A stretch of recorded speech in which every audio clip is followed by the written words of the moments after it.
Hey, how you doing? It's Clayton here from howtodrawcomics.net and the How to Draw Comics Academy, and welcome to today's studio session. I'm very excited to be here with you. We have some amazing students from the How to Draw Comics Academy that I'm going to be introducing in just a moment, along with the awesome work that they have been creating. We're going to take a look at all of that tonight or today, depending on where you are in the world. And hopefully we'll all get an opportunity to do some drawing, because that's what these studio sessions are really all about. Oftentimes, one of the biggest obstacles from us actually being able to sit down and draw is just not scheduling it in. And when you don't schedule it in, everything else seems to just get in the way and come up, whether it's just life responsibilities, family, things that you have to attend, work, sleep, whatever it is. At least with these studio sessions, we know that we've got this 2 hours, this block of time each week where we can just sit down and draw something. All right. With that said, let's bring in James from Acadian Comics, one of our longtime students of the How to Draw Comics Academy. I'm well, thanks, James. How are you doing? I'm doing well. I guess you didn't watch the game, huh? Did you Oh, watch, no. Cup or no? No, you skipped it. I'm not a sports dude, unfortunately. I know I probably should have known about it, but No you know. worries. Yeah. We'll talk about it, though. You can tell me all about it. Oh no, we should talk about comics instead. Well, these conversations tend to go all sorts of different directions. We got Keith in the house. What's up, Keith? Good to see you here, week in and week out. Haven't missed a studio session, have you? Hey, Keith. I try not to. Great to see everybody. Awesome. And then we have Arthur, who we haven't seen in a while. What's up, Arthur? Great to have you in the studio today. Long time no see. Yeah, I know. I'm so glad to be here. Yeah, glad Absolutely. we could, be together. Yeah. Good What to have see you been up to? We got a lot to catch up on. I know, drawing and thinking about retirement career. You're thinking about retirement already, but you look so young. You look too young to retire.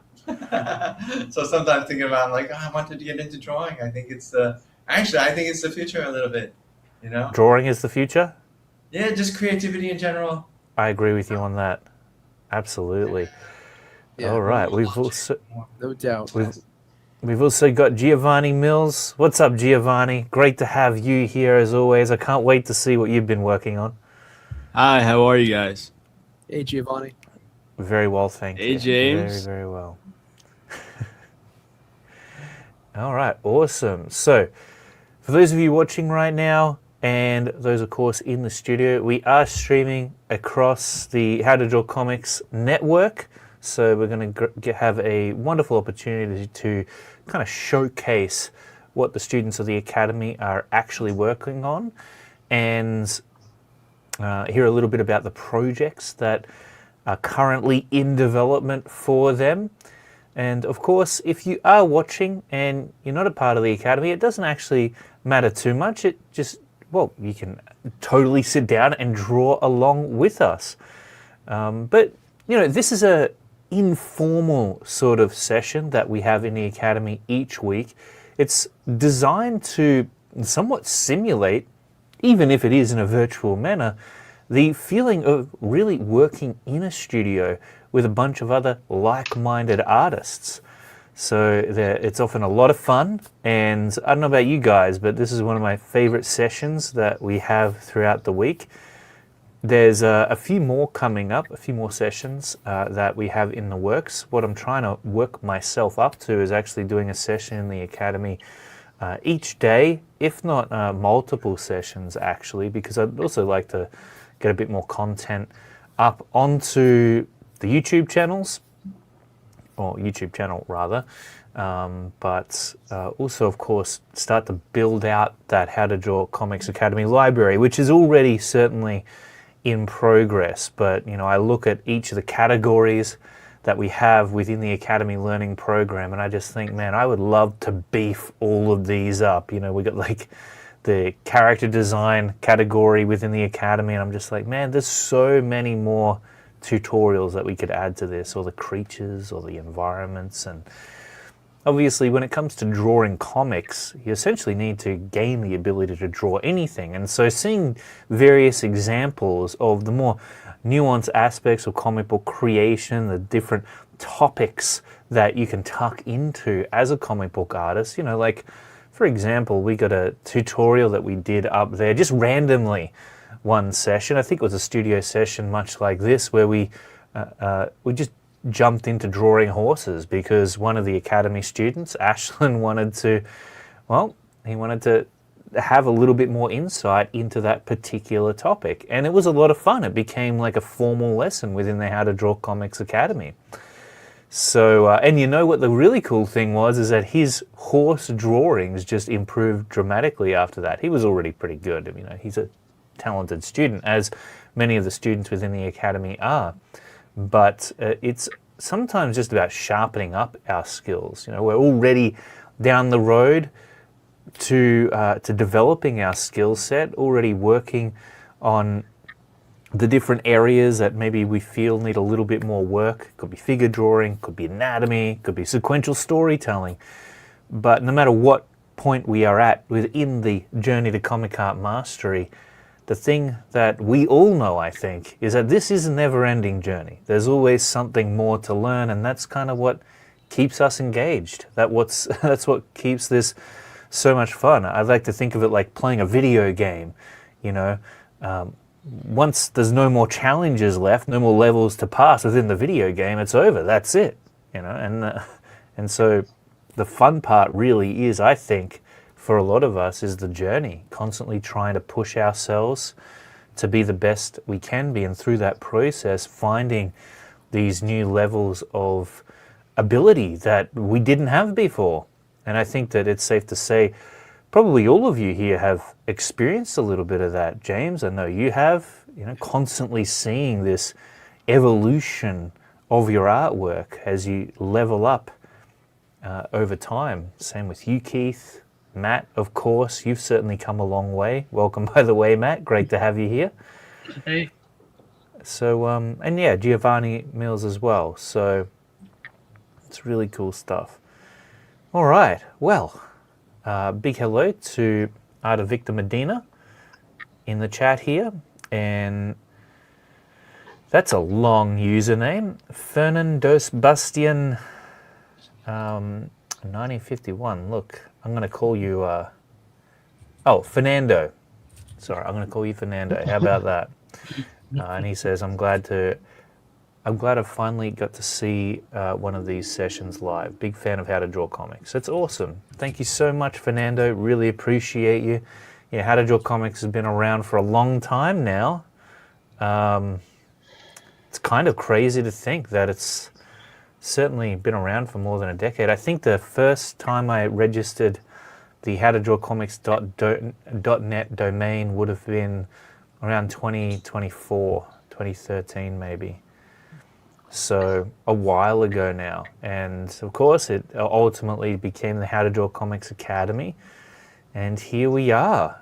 And some of these students that you're seeing here are actually comic artists, comic art masters in the making, have been with me for Arthur, for example. When did we first meet, do you think? COVID, around then. I think it was 5 years, maybe. Yeah, 5 years ago. Wow. And it just feels like time has passed in the blink of an eye since then. So, yeah. And hello to you too, Kiryu. Sorry if I'm mispronouncing that. But let's go around the circle here. We have got James first up. What are you working on? Let's take a look. Wow. This is cool. So I'm doing a little Doom guy piece, Yeah, Doom Guy. Wait, so this is from the latest medieval Doom release? I want to play that. Looks really good. Yeah. So it's from that, and I'm just working with. I started with a pose. I looked at some different.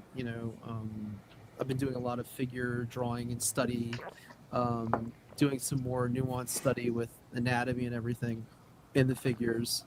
And then Yeah. from there, I've kind of looked at how do people move. Like I've looked at wide receivers in the NFL, how they run, how they Totally.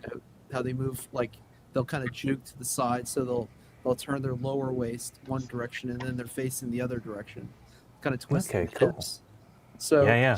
I guess there's maybe a larger plan for it, but maybe not. Like I've got sort of under here the other parts of it, so there's more to it. I've just been mainly focusing on this, so I might try to Great. just lay some inks on it, see how I feel about it, you Mm-hmm. know. But yeah, just Yeah. enjoying it. I don't know how far I'll take it, but Yeah. um, yeah, Push yourself, challenge yourself, and every drawing certainly has its own challenges that it throws at you. Very dynamic pose there. That's great to see the amount of movement within the body. You can see that hip twist, the head tilt, and we've even got a decent amount of foreshortening happening here as well. There's Yeah, no looks cool. drawing that's going to be perfect. It's just something that you've got to continue working on. I call it a sculpting process. I've talked about that with you plenty of times before, James, but it Yep. really is that way. Because, I can't just knock out a drawing without going through the process of rejigging this body part, repositioning, realigning the symmetry or adjusting the proportions. All of that is a constant moving part of the process that you've just got to embrace, I think. Flipping that canvas regularly, kind of That's checking right. yourself, doing those things. I'm starting Totally. to find, Clayton, that I always flip my canvas, but when I do my studies and when I do little expanded drawings like this, I find that Yeah. I'm getting more of a mirror match. And it's like normally for me, in the past anyway, I would do a drawing and I'd flip that canvas and I would see how it was warped or skewed to one direction. But what I'm starting to see in my drawing is maybe a more symmetry than before. So when I flip that canvas, there's less to there's something to fix every time, but there's less to Yeah. kind of say, whoa, that's way off. Is when I first started, or a year when I was at the academy, or a year and a half, or even the beginning of this year.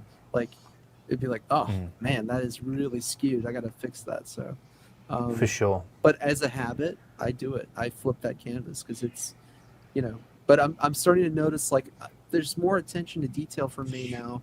I can catch more things, particularly with the symmetry of an item. So like I know that like the spear, for example, it's not a perfect spear by any stretch, but when you flip both sides, you start looking at it.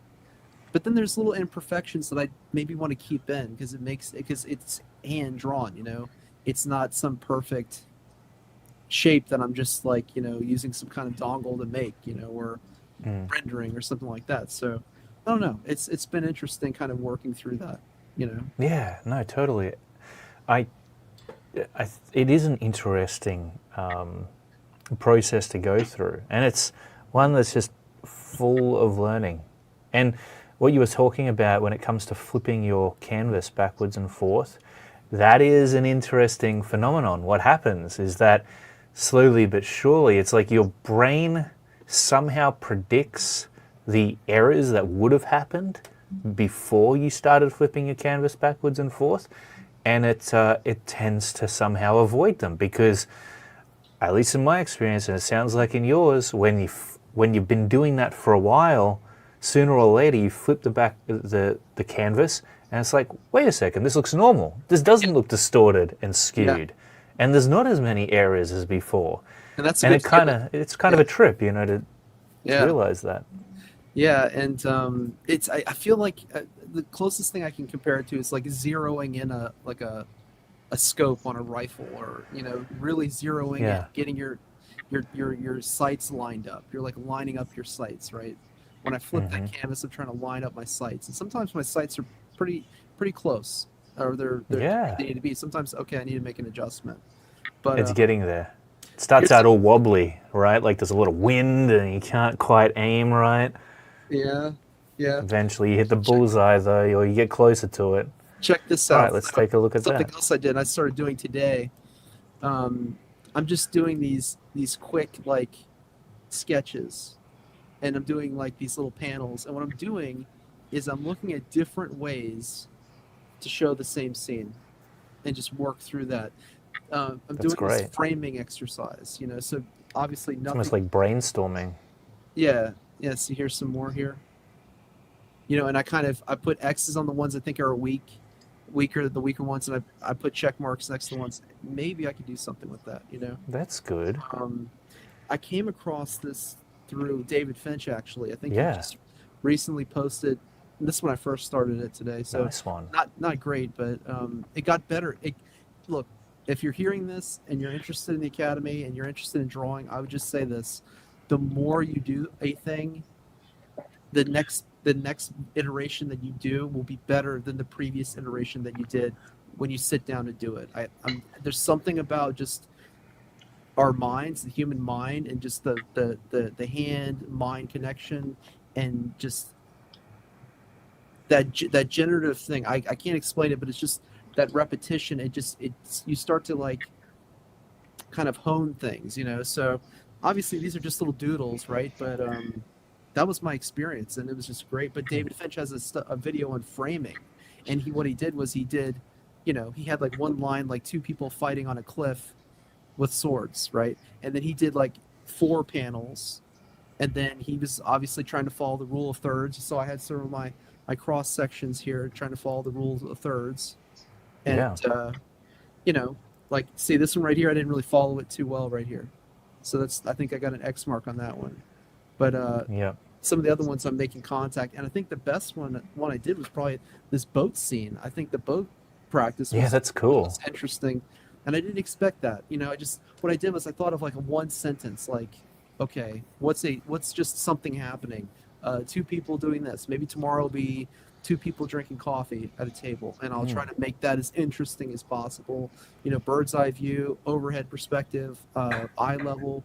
And just try to play with the camera, because you see that's like I've realized it's a blind spot in my practice, because I'm doing figure drawing, I'm doing anatomy studies, I'm doing 30-second gesture drawing exercises pretty much every day, but I realized I wasn't actually drawing any panels. So I thought, I need to work this in somehow. And this was only like, I don't know, just doing these 3 pages or 4 pages that I did, tiny, I don't know, maybe 20 minutes, maybe.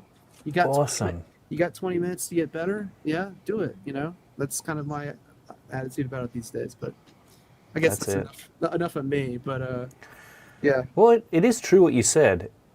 Repetition, for some reason or another, every iteration gets better. And that is, if it's any consolation, what makes it worthwhile. We do feel that resistance to going back over and redoing something. It's like, man, and you see the errors sometimes, and you really, really don't want to have to redo it. But the thing is that you know it's going to be better if you do it. If you just bite the bullet, get the eraser out, get rid of what you've got there, what you don't like, and have another crack at it. The other bonus that you get from doing that is it sort of ingrains within your brain, it burns into it the error that you made initially, and helps you to avoid making that same mistake again the next time around. Because it's kind of like a punishment having to redo something. It hurts, it's painful.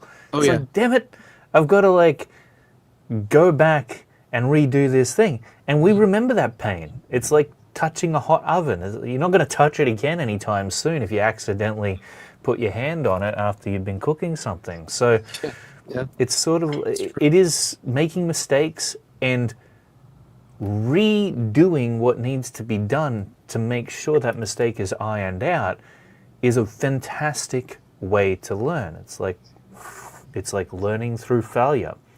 And if you don't go back and fix those mistakes and you let it slide, you don't get any learning out of that. Your brain doesn't even register it. It's just like, oh, that looks kind of wrong, whatever, let's move on. it also teaches your brain that you're lazy, that you're not willing to go and redo what needs to be done. And so it starts, basically you're teaching yourself how to be sloppy, right? So through your behavior, I would recommend that you do not do anything that you're not prepared to essentially condition yourself for in the long term. Are you the kind of person who just lets mistakes slide? If you are, then let them slide and you will become exactly that. Are you the type of person who fixes mistakes and continuously grows and gets better through that process? Then make sure you act like that. Make sure that you take action when you see those mistakes pop up within your work. Hopefully that makes sense for everybody. But just before we move on here, I'm going to say, Fernando says, to be honest, you had hair when I started following you, Clayton. And I'm from Argentina. Fernando works fine. Cool. Yeah, I did have hair. What happened? I don't know. Uh-oh. I went gray. I grew a mustache. He's from Argentina. He's probably Yeah. not in the best of moods right now. Oh, was that like part of the game? Yeah. Argentina lost the World Cup about 5 hours ago. Ouch. Right. See, that's how out of the loop I am on the rest of the world. Look, I feel for you, Fernando. you can't control what happens in a sporting event, but you can control what you decide to do with one of these. If you want to draw and you want to get better, It's a great way to bring it back. you can really, you have control of your own destiny. And that's really empowering. Once you realize that, you have to be patient though. Yeah. You have to be You do. very patient with yourself. Look, I went through this like earlier this week. I started doing this like, I guess Friday, and I put it down yesterday and most of today. And I just thought, man, I'm going to see this through, but Yeah. I don't want to see it through, but I'm going to see it through. And as I started working on it little by little, it's like, okay, great. I'll keep working on it. But yeah, sometimes Totally. you're just going to like, yeah, you have control though. Like do things that are productive for you. Try to do some sort of like autodidactic, no, not some sort of do self-learning, autodidactic learning where you try to troubleshoot to figure out what is the problem with your drawing, like where do you need help and where do you need to pick things up. And that's what's great about the Academy and Clayton hosting the Academy, and it's his school because you can get feedback and critique from Clayton at the Academy, and he can help you where you have blind spots. And that was what was great about when I first joined. Was I was very green, very I had drawn in years, but it was just fantastic to be able to come back week after week, and through his feedback we do the feedback sessions and everything. So all the lessons and starting to pick things up, you may not understand 100% why you're doing something a particular way. You're just following along with those videos and you're playing the videos, and at the same time the video's playing, you're following along with Clayton. You've got your page up and you're doing your best to try to capture as much as he's laying down to you and impart to you. So I highly recommend the Academy for that alone. You know, the lessons, I mean, you've had a deep library, Clayton. I'm talking like an archive of like a vault of knowledge on there. It's great. Absolutely. That's definitely, I think that's literally what it's called, the vault. It is, yeah. And it's called the vault. That's how it is. That's exactly how it is. And as I said before, I think last week in the last studio session, those feedback sessions are great for me as well, because I learn how to tackle different challenges that maybe, even though I've got that experience behind me, maybe I haven't quite come up against it as much, and it really gets me thinking as a problem solver. So make sure that you submit this one for this week's feedback session. Yes, we will have a feedback session this week. I'm really trying to get those sessions on a roll again, as I said. And I'd love to go over this one. Already I'm looking at it. I'm like, what can I do here to enhance it? And that's how I look at it. It's not so much about fixing mistakes, but it's about enhancing the awesome idea that's already there. Like James has planted the seed here. Let's grow it into something amazing. Okay. Absolutely. So, and yeah, I agree with you, Kiryu. Comparison is a terrible thing. And yeah, that's cool. How to draw consistent characters in comics, that is a good one.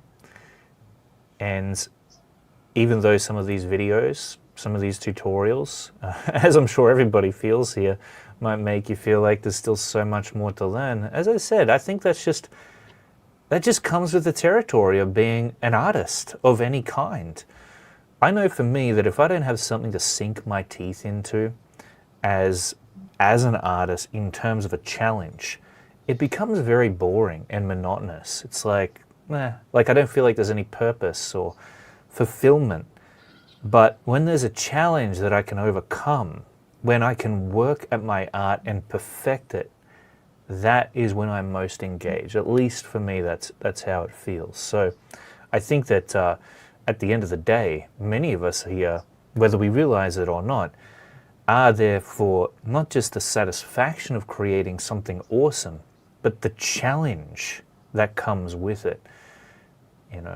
And yeah, I don't want to get into the AI talk already, but I feel like that's sort of the difference there. It's not just clicking a button for us. It's actually working through a process, having this journey. And that's a journey that you take with you later on, because I still think back to all the illustrations I've worked on, all the pages that I've gone over, and I remember those moments during the creation process. That's what creates this unique attachment to our art that even though onlookers can observe it and appreciate it, they'll never have that connection. And so as much as we draw for others, I think that we do draw for ourselves. And this doesn't just apply to art or comic book art, of course. It applies to really any craft that you set out to master. I think that every creator, and we are all creators at the end of the day, even if you're an IT dude sitting in the basement, like just working with code all day, I think that everybody has this innate need to express themselves and to create something. Those who don't have that outlet I think that they tend to feel like maybe they're missing something in life, that there's a bit of a void there. So whatever your outlet of expression is, of creativity, make sure you find it. Could be through writing, could be through film, could be through music, could be through comic book art. And Jose Avania, great to see you here as well. Always an absolute pleasure to see you pop in. You're becoming a regular here on the How to Draw Comics channel. All right, let's move on and take a look at what Keith has been cooking up. Oh, yeah. All right, here we I'll be go. honest. It's not been my most productive of weeks. There's been a lot going on that I've just been managing over on my end, but I have had some time to work on the pages that I've been trying to work on for the main project over here. And what cool. I was doing today was I was revisiting this page over here, and I got some feedback from a very close friend of mine who is also an artist. Oh, He took a cool. look at them and was able to give me some feedback. And what he said was, in the first version of this page, the first thing he said about the first panel was, he's like, you've got the guy way too uncomfortably close to the top of the panel. I'm going to move him down a little bit and adjust the view there. So I've been trying to do that and see how that works. And Totally. he also said for the sequence that was happening across the middle, he said it's a little bit, you have a lot of panels that repeat themselves. Maybe you can sort of leave one of those out so that it's more straightforward, and also you need to bridge the scenes a little bit, because Yeah. he said it's like it was a little bit jarring when it went right from 1 to 2. So I'm trying to, so I drew up a new sequence where we have a scene where she's walking a little bit closer, and then I edited this shot so it's from behind his shoulder now, make him look a little bit Yeah. larger, and then it goes right to the scene where he's grabbing her in the face, and I was playing around with some inks over the top of it, trying to see what that would look like when I finalize it out. And on the last panel, I wanted to change the view and angle of this one so he looks a little bit more intimidating when he's slamming her into the bar. Yeah, that And is brutal. trying to get the size up, low angle shot, and I was playing around trying to get the size and proportions right and play around with that. And so that's what I was drawing over the past like hour, just those scenes over here. And he also what I was also working on over on this one over here when he gets his teeth punched out by my protagonist over here. Mm. He mentioned he's like, all right, this is a full page spread, which is cool, but like you want to make sure things don't get lost in the seam of the page when it inevitably gets printed. So I'm trying to adjust True. so I'm trying to adjust the framing a bit here so that she's more comfortably over on the right hand page and he's more over on the left. Yep, for sure. And I see some cool foreshortening happening there as well with her arm. That's good. Yeah, I'm trying to get that to work right because this obviously is like, a big hero shot. So this is the last place I want the foreshortening to not work. Yeah. I'm going back and rewatching a bunch of the lessons on foreshortening and trying to make sure that the perspective is going to work with the characters across the pose because it's not the easiest pose in the world. It's like in the middle of a punch, so it's mid twist where I'm trying to convey that, she's putting a lot of torque into this, and he's obviously getting flung back this way, and his head's going to be cocked to one side, and try to get the energy of the pose to really come through. Yeah, for sure. I'll take a screenshot of that and we can go over it a little bit today, hey? Today might not be the best day to do that. I actually Oh, have to okay. log off in about 20 minutes or so. No, I that's got all some good. stuff I got to take care of, but I wanted to make sure I jumped on at least to see everybody and get some drawing in today and see if we can't make some progress. Yeah, for sure. Well, certainly submit some of this for feedback this week, okay?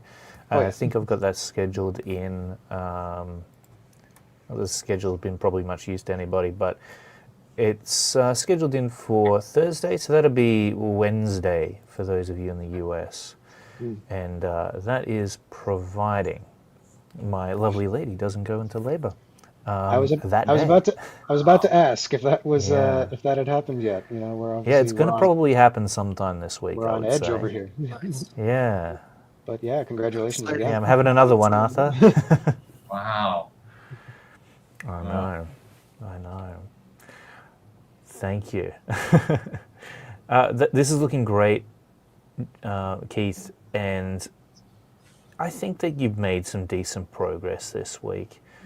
At least a little bit of progress is a good thing, right? We just want to put some time aside. When it can easily slip away from us. We can go weeks on end without drawing sometimes, especially if there's other things that we're dealing with in life. There's plenty to steal that drawing time away. So if you actually had the motivation and you put in the effort to sit down and draw something, to work on your page, that's a total win. I mean, ideally you'd draw every day, but sometimes that's just not realistic. Ideally. Yeah, that's it. All right. So, next up, we have Arthur. What have you been up to, Arthur? I've been waiting to catch up with you. How you been? Actually, I have been drawing more, and yeah, I'll try to present. This is just a little something. Oh yeah, have you got something in there to show us? I'm also suffering on the what is it? How do I say it? Share screen. Oh, I don't want two monitors. Oh, I don't know what I'm doing. Okay, wait. Here it is. But I'm also struggling on going from one little individual item or person or something to Yep. I need to learn how to tell a story and a scene and stuff like that. So Yeah. this was, there was a reference photo to this. Basically, got a guy looking in the mirror. I think it was a while ago I did this, but anyway. Oh, okay. Yeah. I'm trying to just get better at perspective and all these things that I've been avoiding. Yeah, look, it's a process, right? You got to work your way up. Now, if you think about what you have drawn here, it's beyond just a regular sphere or a cylinder, right? So you're jumping into a piece that, well, is essentially something you would see within a professional comic book. Now, I'm not talking about the quality, obviously. I'm talking about like the setup, the composition. This is a shot that actually reminds me of a scene in the video game Silent Hill 2. This is the same shot I drew on my page over here. Yeah, there you go. Right, Look at that. right in the Yeah, middle you of my guys page. were That shot. inspiring me. Yeah. I was seeing your stuff with the scenes. I'm going, oh yeah, I got a long way to. But that's what makes it fun. It's true. Like you said earlier, if you don't learn Totally. And I You wanted have to have fun. yeah. I'll You have stop to have. presenting this, but Well, yeah, I mean, I started drawing with pen, if you wouldn't believe. you started drawing with pen, have you? Yeah, forget all the modern technology, because someone said, like you guys talked about, if you don't make your brain Oh, there you whatever, go. the eraser on the computer. I like, you know how you said if you don't fix mistakes, but as long as Yeah. you're so addicted to the undo button, Mm-hmm. I got addicted to the undo button, and I never really Same. got better at the line. Like, oh, I just undo it instead of making sure the first line was right. Not that you know what I mean. Yeah, I know what you mean, for sure. That undo button can be something that it almost becomes a sort of like you'll hit it just because you can, even if the work on the screen is totally fine. That is a bad habit for me, actually. It's super like held up my artwork. It was a big bottleneck for me. And I'm just thankful that, I think this is why taking a little bit of a break can be good. Because I haven't done as much drawing probably this year than I have in previous years, funnily enough. But I think that was a good thing because when I come back to it, and I did do some pretty cool stuff this week, I'll have to show you guys. You might have seen it, some of it in the email that I sent out. I did like a little bundle for the Academy, but the cool thing about taking a break is, I don't know, it helps to break your mind out of potentially whatever monotonous, overthinky trance it's in and resets it. Gives you a fresh perspective. And you can come back to it, not just drawing something from that fresh perspective, but actually going through the process of drawing it. And you sort of forget about all the tiny little itty bitty things that you're worrying about that you now don't worry about, that you've forgotten. And I think that's really important. Now, getting older, for those of you who are younger artists right now, I'm not that old, obviously. I'm like in my mid-30s. Some people would see that as old. I guess as middle-aged, right? But what I've noticed as I've gotten older is that I am caring a little less, but in a good way, in a way where I'm not overthinking as much as before. And that overthinking, make no mistake, can be seriously detrimental to making progress as an artist because you just don't draw as much, as in you don't produce as much. So instead of spending a few days on a page, you'll spend like a month on a page, just constantly correcting it and overthinking it, and they can send you into a little bit of a spiral. But I think sometimes you have to go through that anyway, simply because, well, you're in those early stages of learning maybe, and it's just, it's part of it. You have to analyze it on that deeper level. You have to be that monotonous and granular when it comes to your learning. Some people are just like that. Others get it straight away, and it just clicks for them, and they're able to draw like a pro within a few years, and they don't have to really worry about it. They can just produce and have fun producing. And I'm finally maybe getting to that point, but that's certainly not how it always was. Even with the lessons that I do in the Academy, I used to overthink the heck out of them. I'd want them to be perfect. And I think that letting go and maybe finding a version of yourself as an artist that's a little bit more fun, a little looser, a little bit more energetic, can sometimes yield the best end presentation for whatever idea it was you were trying to draw up in the first place. So, yeah. Don't know why I started talking about that. I've lost my way there, but I think the point stands. Okay? Pen helped me with that because I couldn't undo. Yeah, that's right. That's what we were Mistakes, talking just- about. The undo button. That's what led us down that rabbit hole. How are you finding drawing traditionally, Arthur? Is that more of a, like, do you prefer drawing traditionally? Lately, yeah, with the pen, color pen, just all the colors. I don't want to think about the colors, but I do a light color and then I might do a darker color on top. Yeah, totally. Well, it improve seems like you've been practicing your primitive forms there as well in your sketchbook, and they're Yeah. looking pretty solid. Oh, thank Yeah. you. What else have you been up to? Are you still working on your apps? I know you were doing some apps for Yeah, a I've while actually there. been doing some software to help me learn drawing. But Good, good. I'm How's hoping that? it helps. Yeah. Yeah. I mean, they got some pretty snazzy like Mhm. tools for building apps now. That's kind of cool. Like, for example, I was wanting an app, and I don't know if any of you guys have experienced this. You let me know. But you know your selfie mode on your camera? I know this is a little bit out of nowhere, but this is what I've been thinking about. You know, your selfie mode on your camera, you go to click on it and you're looking at the screen, right? And it's vertical. It's always vertical, unless you turn the phone on its side and then it's landscape mode.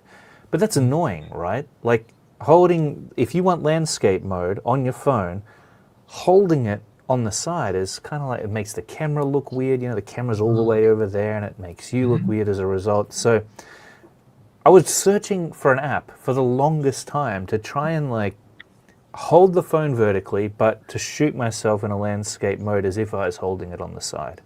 Is everyone following so far? But no app like that existed. And I know that the functionality must be there because of the screen rotation ability, right? Anyway, I jumped on this website, Base44, I think it's called. It's actually part of Wix, the Wix company, which is what the Academy is built on. So that's how I found it. But I'm in the process now of like trying to figure out how to make an app that will allow me to take a selfie in landscape mode. Why? Because it'd just be cool for YouTube videos, right?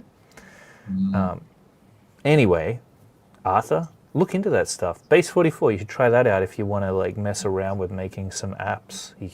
They make it pretty easy to just install them on your phone and to It's get something up crazy. and running. That's why Yeah. art and stuff, it will open the brain for creativity. I think Yeah, it's totally. just the future. We don't If you're a need the creative logic. person. And I do like what you said about it being the way of the future. I agree. I think this era will be the era of the creative, and that's hopefully, I think obviously people worry about AI taking jobs and stuff, but I was just listening to an Alex Hormozy video recently. Do you guys know who Alex Hormozy is? He's like this business dude online, and he was talking about how in all the businesses that are owned by his friends that he knows, many successful businesses, he said that the businesses that his friends own have not grown because of AI. All the same problems and all the same mechanisms for growth that have always been there have still needed to be attended to by human beings. The funny thing is, though, he said that some businesses that are using AI are actually moving at a slower pace because now the AI is automating things that actually don't even matter, that shouldn't be there in the first place.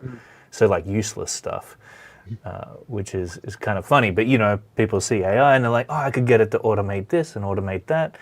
But actually those things are just distractions, and there's only a few things that really, really matter that are going to push anything forward. A business, a comic book that you're trying to crowdfund, whatever it is.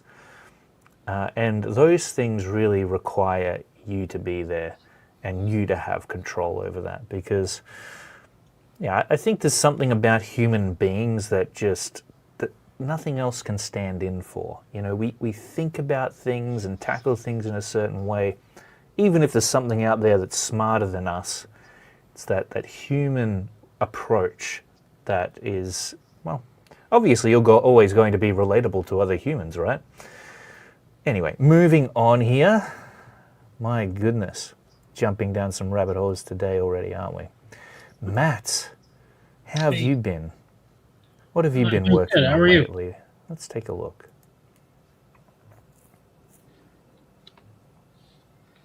Cool. It's coming. It's coming along? Awesome. So this is like what approach are you taking here for the layout? This looks interesting. Yeah, it's basically going to be a command center, so Yeah. it's hard to see it all right now. But He reminds me of the Doctor Strangelove War Room. so ignore that background for a minute. But there's going to be these guys here,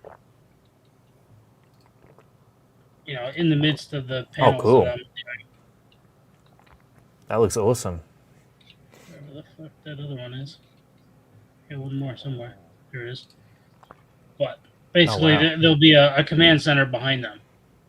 I had something previously, and I was looking at it a little while ago, and I said that sucks, so I'm kind of redoing it. You said it sucks, and you're redoing it. That's good. Yeah. That's good. That's what we were talking about. Yep. I was nodding when I was listening to that. Yeah. Did you relate? Completely. Yeah. Yeah, this is cool. But yeah, I mean, I've been busy working on my own comic. I think most people here are aware of that. Yeah. I finished How's that all coming along? page 1 the other day. Here's page 1. Lovely. Colors I and just all. did page 2 yesterday. There it is. This is some good looking stuff. Look at that. And now page 3. Just keep going. That's it. Just got to keep chugging along there. My original intent was to ink it all the way through, and then go back and do the like flat colors and then the highlights and stuff like that. But I don't know. I kind of get carried away sometimes. No, of course. Let yourself get carried away as well. Yeah. I think that's a wonderful thing to do, to just go with the flow sometimes. You still want to remain focused somewhat on what needs to be done. But Oh yeah. with this guy in the middle, I'll just give you one little tip. Go right The guy ahead. in the middle that's tallest, I'd Yep. move him to the left a tiny bit just because he feels a little too close to that second panel. Do you see Okay. that? Yes, I do. Just give him a little bit more room there. If you can select him and shuffle him to the side. Otherwise, that's just Of course, that's the something I beauty of wanted to layers. mention. Yeah, there you go. Perfect. Oh, was he on a separate layer already? Yep. Oh, well, that makes it so much easier. I did that because I knew I'd be moving stuff around. I'd move him even more, like move him behind the guy on the left. Okay, yeah, I'll fix there his you hand go. later. Perfect, yeah. Yeah, it'll be fine. That's great. Already looking better. Yeah. Zion Shelton says it's a cool drawing. He's digging it. Thank you. Yeah, I like the top 2 panels. I like how the jets are flying, and you've got that missile, and then the second panel where it hits, but it Yeah. flows into one. It almost could be like one whole panel, but it's I was almost gonna do one whole panel, and then I was like, you know what? It looks kind of cool broken up like that. it does. Yeah, that was a cool choice you made. I like that. Cool. All right, I've got a question for you, everyone here. Does anyone, and this is from Ipsox, does anyone use the comic preset in Clip Studio Paint, or do you sketch each panel on a separate file, or I guess a separate layer? So there, I'm using the. I don't know if you can see it, but basically, if I was to create a new one, can you even see that? No, you can't see that. No, we can't. That's all right. Oh well. But you can go Anyway, I have basically the comic laid out. So if you look on the, let me open this big so you can kind of see it. So I basically have all the pages laid out. Each page gets saved as a separate file, so you work on that file individually. Yeah, that's awesome. But you can see them next to one But you- another but and you how can it's all see going to them be all. ordered. Yeah, and I mean, I don't know if you can see this feature, but there's a preview button that I really like. Oh, yeah. I don't know if you'll be able to see it. I might have to tweak the screen in a second. We'll see. I know there's some variation between like the EX version and the Pro version, and I don't know if you can do this on the Pro Let me see. version. Hang on a second. I think you do it. I think you can do this on the EX version. From what I've read, I haven't really put it Cool. into practice, but I just got to interrupt for a second, guys. I have to jump for the evening, but it's been great to see everybody. I'm going to No keep working worries, on Keith. my I take stuff. care, man. All right, Keith. Awesome Matt? to have you, and thanks I'll for be jumping right, in. Great. back with that screen. Hang on a second. Matt, great looking stuff. I'll be Thanks, catching up man. with you later Appreciate on it. But all right, see everybody later. See you later, Keith. Have a good one. It's great to see you guys working on actual comic book sequentials here. That's awesome. Can you see Okay, this? yep. Let's take a look. That's not even the right one. Oh. Nah. Oh, look. It doesn't matter. It's I'll all find good. But yeah, you do basically use some of the app tools Yes. that Clip Studio Yes. offers, which is great. You know, they do have some pretty snazzy tools, and it's made. Clip Try Studio is this again. made for comic book creators or manga creators. Let's try. Let's try this one. Okay, let's. Maybe you can see it now. Oh yeah, that's Yeah. amazing. So I didn't love even this know that feature Clip had because that. it literally makes it so you can see the whole thing. Oh wow. Yeah, that's brilliant. I love that. Absolutely You can actually awesome. see what it's supposed to look like. Because what I found was I was putting panels in weird spots where, like, even I'm gonna have to adjust these a little bit probably, Mhm. where they Yeah, were it's going sort right of- into that binding. So I was like, oh wow, I can't see that. Yeah, it's great that it shows you how it's going to be bound as well. Yes. Because that's good I like that a information to lot. have. Yep. Oh man, this makes me excited to read your comic. Right? Yeah. Oh, This this is is really This is gonna good. be a good one. I hope so. Anyway. Fantastic. I didn't even know that Clip Studio had that. Is that in the newest version? I don't know what version I have. You've got EX. He's got I definitely have EX. I know that it's probably up to version 5 or something now. I don't think I have that, but Yeah. Cool. yeah, Well, good on them for I enjoy implementing this. that. That's really good. Okay, well, now we'll check out what Giovanni has been working on. Here we have a Spider-Man. This is going to look good. Nice. And I'm cooking something up. you cooking Last something up? minute. That's the way I like to do it on these sessions. Just last the minute, best way just to do throw it. something together. I was just So it's thinking very about dynamic. the movie. Thank you. I was thinking about the movie, so decided to do a Spider-Man. It's been a while. Which Do movie? it. Which Spider-Man movie? What is it? Are we talking Brandon- Tobey Maguire? No, Tom Holland, the new one at the end of Yeah. the month. The newest one. Oh, there's a new one coming out at the end of the month? Yeah. Oh, I didn't know that. I forget The what is heck? it? Is it Brand New Day? Is that? I think so. Yeah. Wow. It's How gonna have I not the heard about that? Punisher in it and all that. Yeah. Oh, sweet. Very nice. Yeah, you got to check out that trailer. Looks pretty Yeah, does it good. look good? Hopefully. Okay, I'm going to check it out. That sounds exciting. And here you are commemorating the occasion with a fan art of Spidey. Yeah, we'll see how it turns out. Yeah. I've been doing a lot of this like monster stuff and like these like Mhm. darker illustrations. So I kind of have to switch my mind a little bit for this. You want to lighten things up a bit? Yeah. No, that's cool. For sure. For sure. And I Well, just want to say, Giovanni, thanks for putting your preview comic up on your website. I got to order it, and I look forward to reading it oh, and having Yes. it in my hands. So- Thank you for ordering. I'm going to ship it out tomorrow. Oh, cool! I can't wait to read it. Wow. I can't wait to read it. that's exciting. So you've got your own website, Giovanni. What is it? gmills.art. And I got- gmills.art. It's got some I got- cool merch on there. I didn't know you could get .art domains. Yeah, I bought it through I think Shopify. Oh, nice. You got T-shirts and everything on here. I'm going to get this up. Let me just separate the tab for a minute.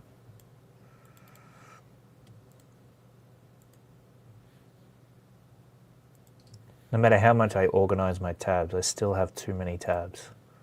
I feel that. Okay.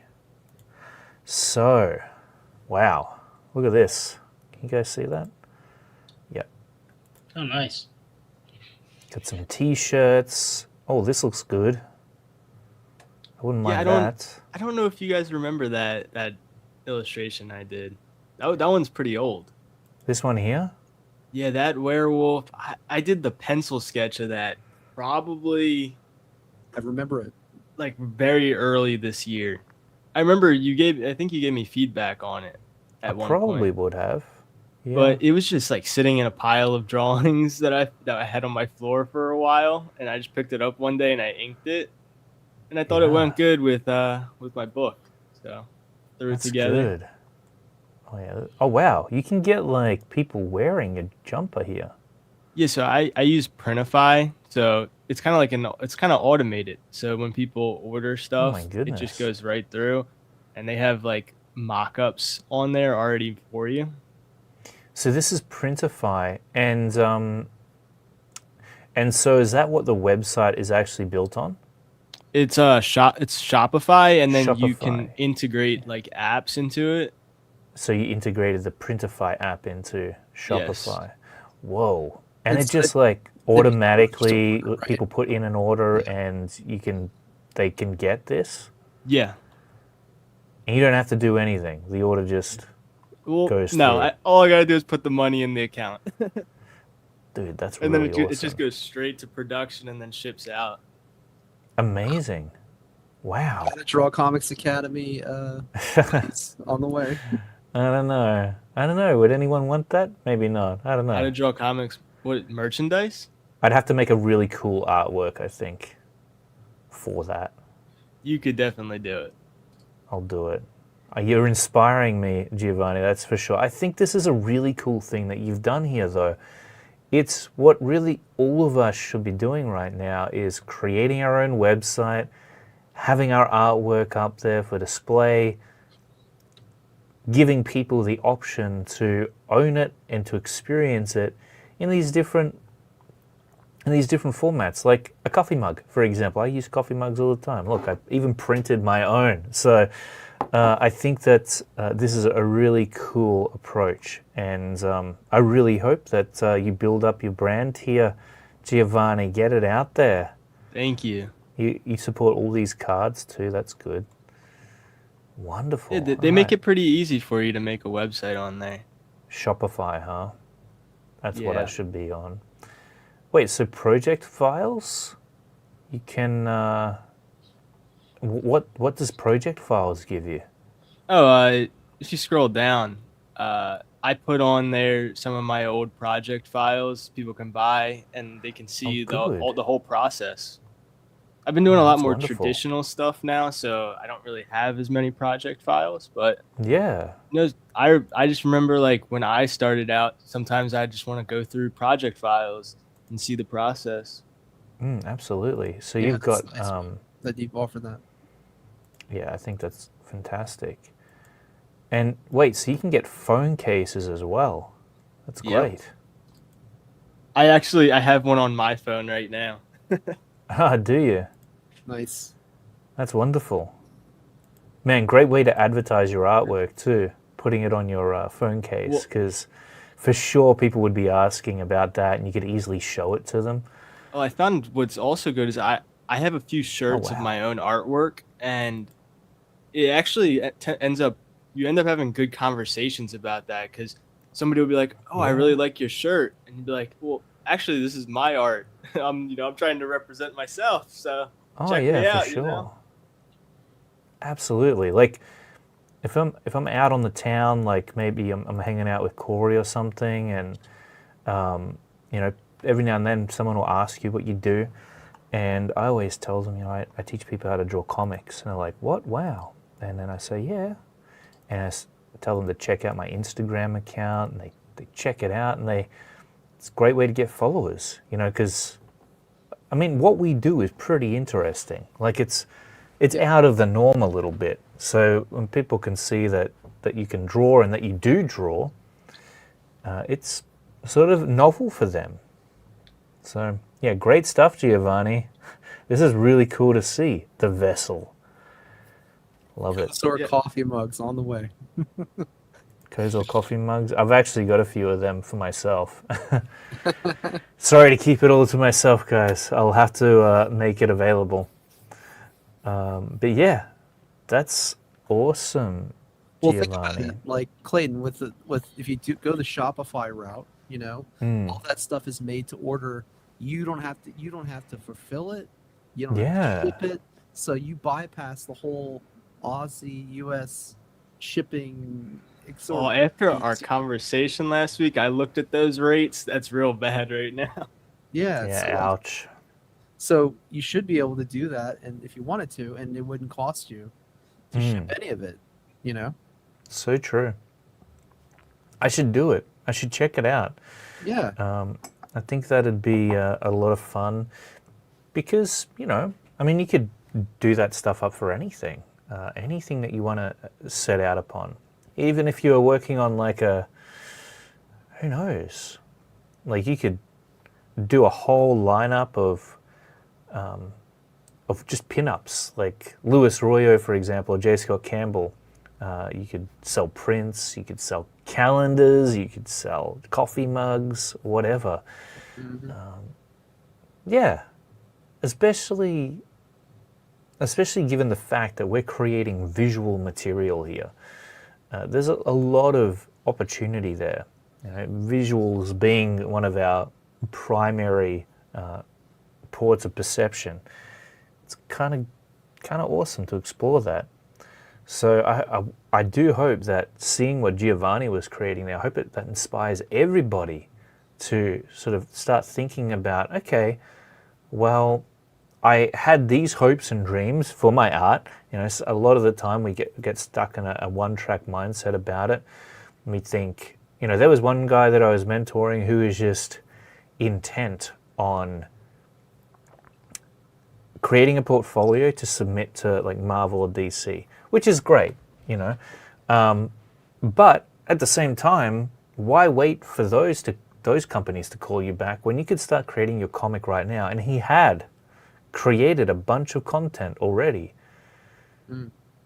Why wait for their call when you could crowdfund your book right now, or at least start the process of building an audience to sell that book to, or make it available on your site, just like Giovanni has done here. Yeah, I mean, think what his preview book on his website, Totally. His preview book. Yeah. That's cool, It's super awesome. Giovanni, if you don't mind me asking, who did you go through for your preview book? How did that process go? So it was like a whole process. So I was trying to get my book done for the First Coast Comic-Con, which was like a week ago. And I was rushing, and I finally got it done. And then I put an order through on Comics Wellspring. And the order was just kind of sitting there for like a week. And I'm like, okay, we're kind of getting closer now. Like, I don't think I'm going to get my books in time. So I was looking for a bunch of different printers that same day. I found out that they were shutting down production temporarily with that company. So I really wasn't getting my books from them at that point. Wow. And then I actually I saw Matt had the template on there. I went through Kablam. So I messaged them really last minute. And I was like, I have a convention this weekend. Is there any chance that like we can do a rush order like super last minute? And they actually they got that printed extremely fast and had it out in the mail. It's too bad like the mail went too slow and I didn't end up getting it in time, but I ended up getting it like 2 days after, and I'm like, okay, this is amazing. I don't even care. It's awesome to hold my own book. Yeah, wow. How was that feeling to just be able to finally flip through it after all that work?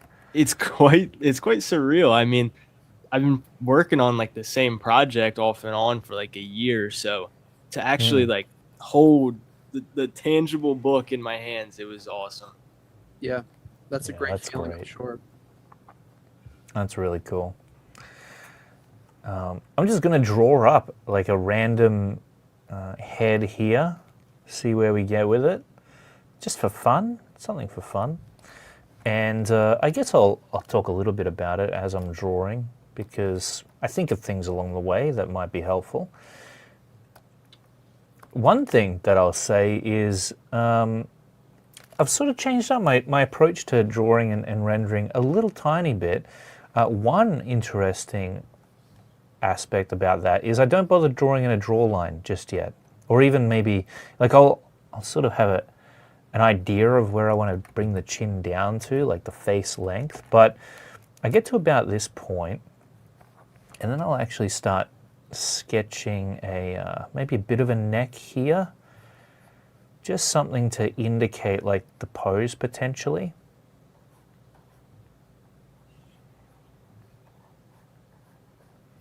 You can see that I'm keeping it light and very vague. And I have an idea that I want the head to be turned almost on its side. And then what I'm going to do is just start placing in the facial features. So I've decided, well, kind of decided this a long time ago, that I wanted to draw in facial features, and that the best option for that was just to lay down the shape of the face around them afterwards. And I'm kind of quick about it. I've decided that, you know what, I'm not going to mess around like trying to refine little bits and pieces before I've got the whole thing in. I'd rather leave that for the later stage process. And I'm going to draw in a bit of a nose there. And I wanted it so that we were sort of looking up at this guy somewhat, but yeah, I guess that'll do. Don't want his nose to come out too far. He'll start looking like Pinocchio or a bird person of some kind. So we'll take it out to about there, and then can mess around with how I want the shape of his face to be. See, I feel like that nose it's a bit too long as well. Like I said, I want it so that the camera is somewhat looking up at him. So you got to reposition those facial features sometimes to make sure that the effect you want is coming across in the right way. Now, one thing I will do at this point is I'll start to draw in where the cheekbones would be and section off the front of the face. Because I'm trying to feel out where I am, okay, the real estate, the landscape of this drawing. Oh, I know. I've decided I want him to have like these crazy teeth. Like the bottom teeth are going to be jutting forward somewhat.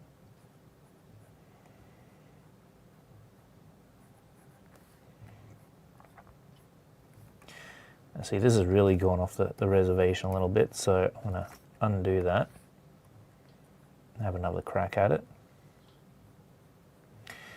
I might take a different approach.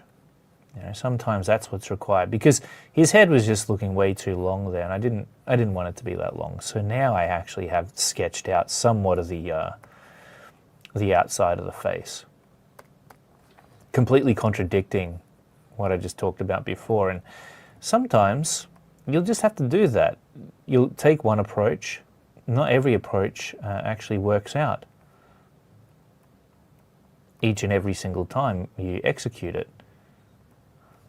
Sometimes, when it doesn't work out, you've got to change things up and reach into your repertoire of techniques and methods that you've honed over the years and try out something different to see if it'll work.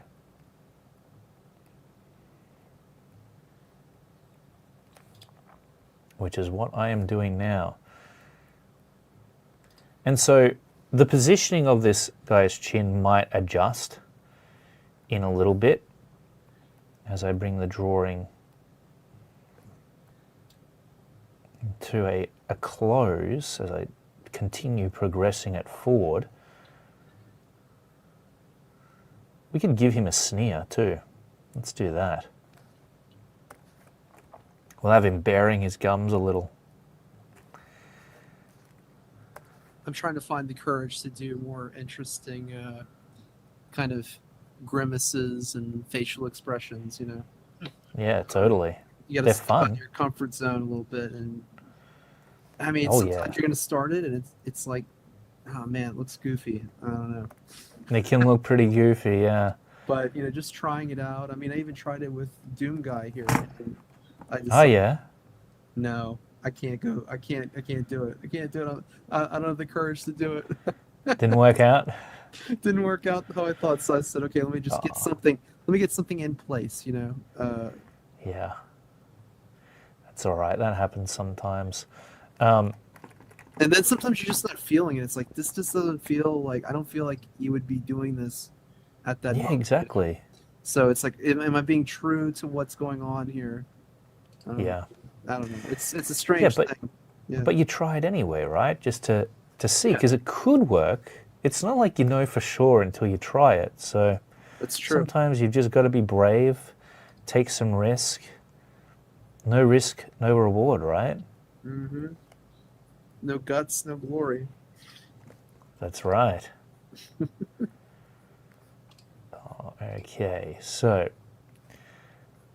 draw this out. I'm not quite liking the way that he looks.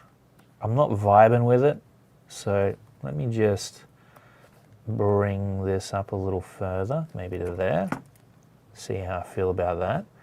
I do like how big his chin is.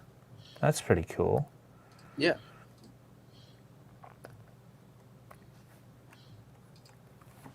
Well, just looking at how you've done that, like, so I see like that maybe the lower set of teeth, they're jutting out a little bit, right? And then Yeah, a little bit. that lower lip is coming out, and then that's going to bring that jaw out a little bit, right? And Totally. yeah, and you had did you have that in mind, or is this something you're sort of you had that kind of idea, and then it's like, okay, let me try to put it on the page and just execute it, right? For sure. I'm experimenting with it to see how it'll Yeah. look. Sometimes I gotta just draw it down to see how it'll look first. And now what I'm doing is I'm sort of getting rid of that lip overhang, and I'm pulling them in tighter. I see. I don't know how that'll look, but let's see, right? What were you gonna say, James? Oh no. I mean,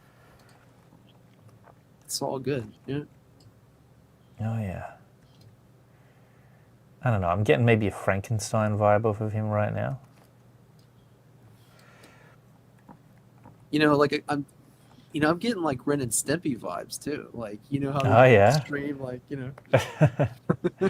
For sure. Well, I like Ren and Stimpy. yeah.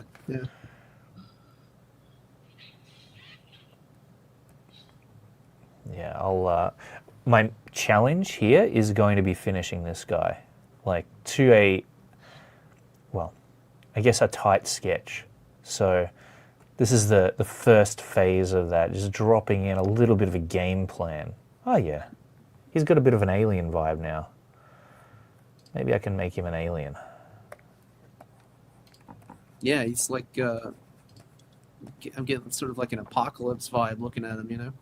Yeah, for sure. Yeah.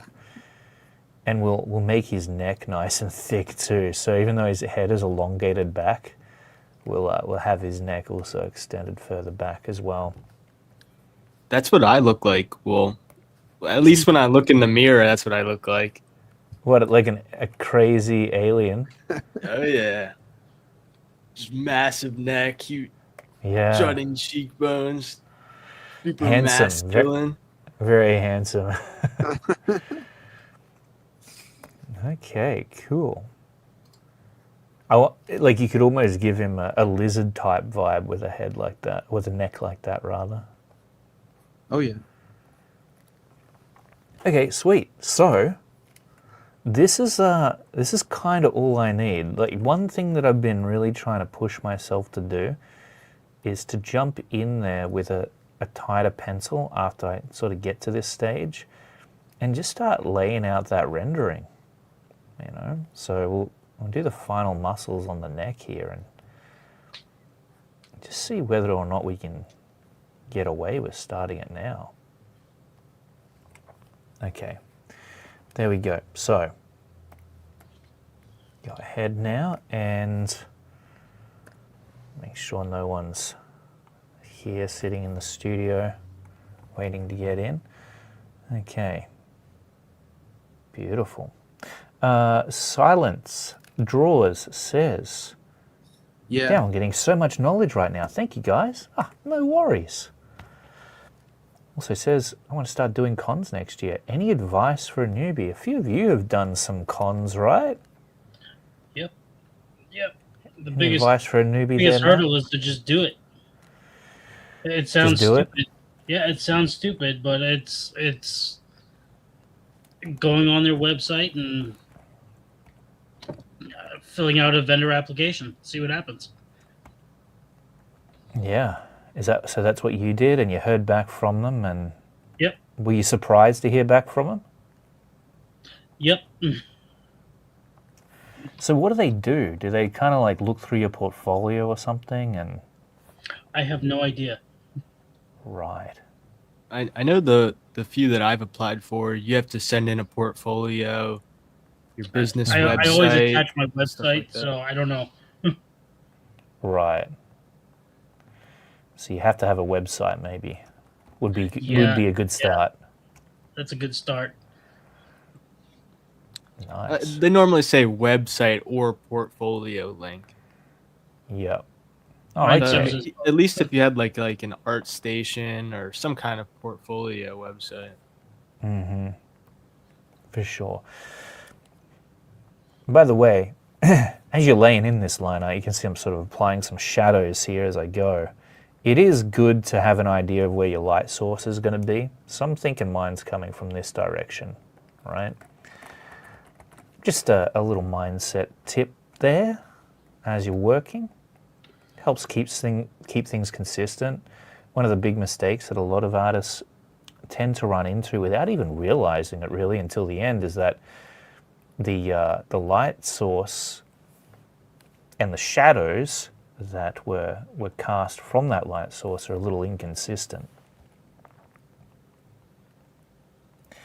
Now the wonderful thing about working like this is that the mind is very good at free association. So right now, even though I don't have any underlying construction lines there to draw in these folds underneath the eyes, it doesn't really matter because I have based these details upon what I already had there.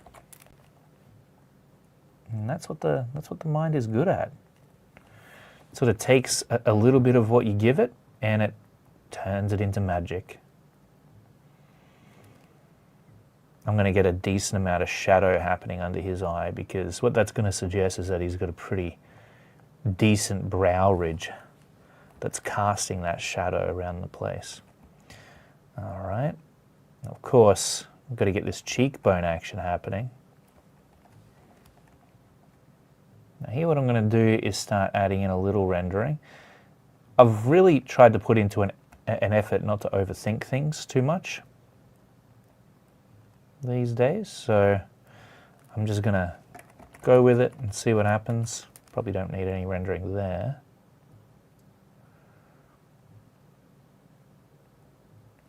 All right, there we go. And I'm thinking about, well, what direction is that light source coming from? Coming from the top left, so I'm going to get some shadows and some rendering coming in here on the bottom right.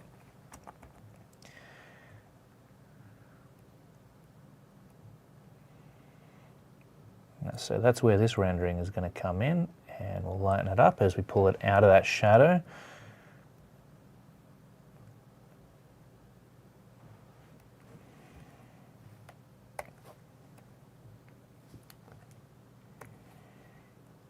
Well, what's interesting about what you're doing is like you've got, this could be, we don't know exactly, is it an alien? Is it this? Is it that? So you Yeah. can really do anything you want, and you don't have to make any considerations of, am I No. making this character older by doing it? Am I Oh adding yeah, true. this and that? But when you've got like kind of a monster, a beast, or whatever, you can really go. Yeah, you can have a lot of fun. Yeah. Have a lot of fun with a creature character. When it comes to the eyes, though, I do love to just pack in the rendering, because what it does is it creates this point of contrast, really. And it darkens them up a little bit.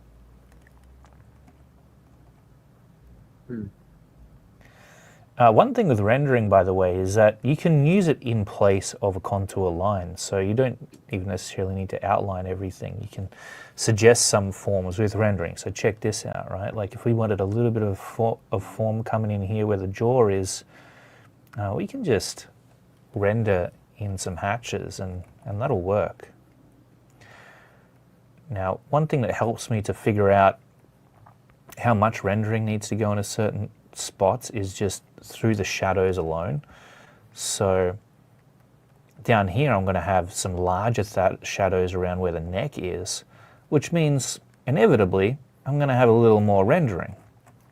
The more shadow you have, the more rendering you're going to get. It's really kind of that simple. Now if I was drawing a lady character here, I'd have to be very careful not to overdo this, not to add in too much shadow, too much rendering, because that's going to make things look less soft. So you can see me just blotting in those shadows there. And I'm having fun with it, you know. It's still a tight sketch, but I am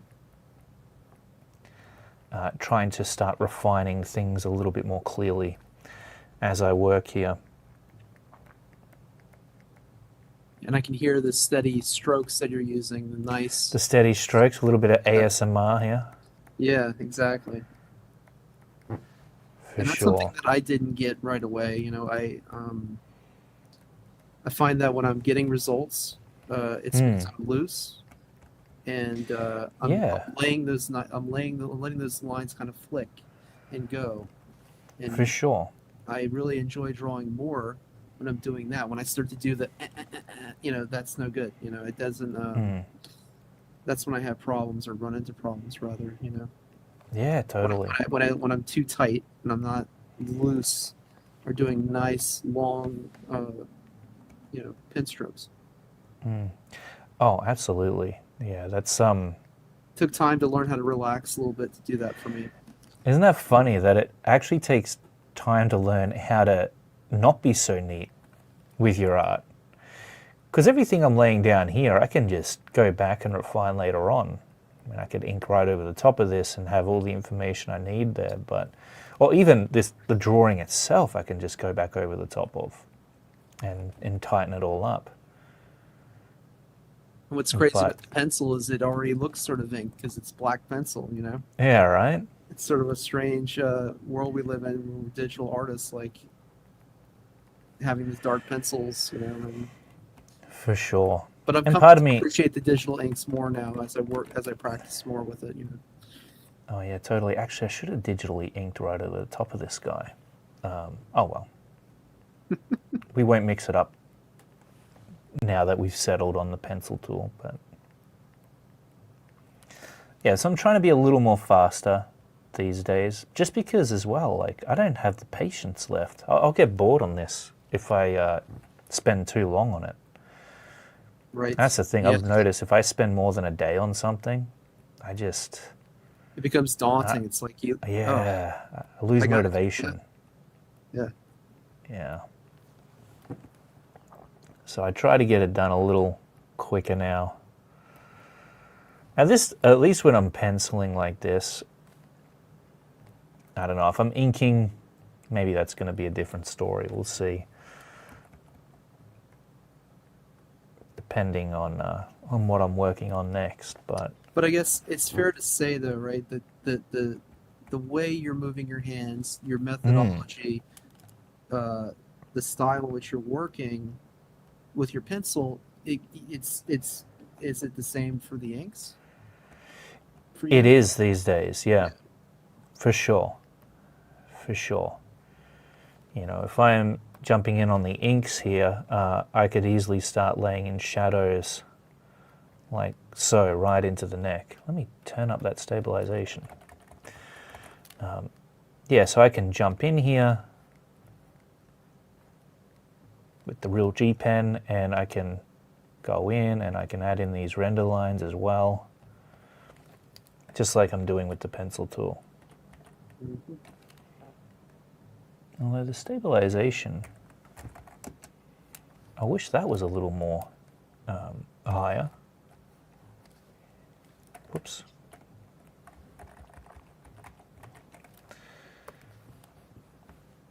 Okay, so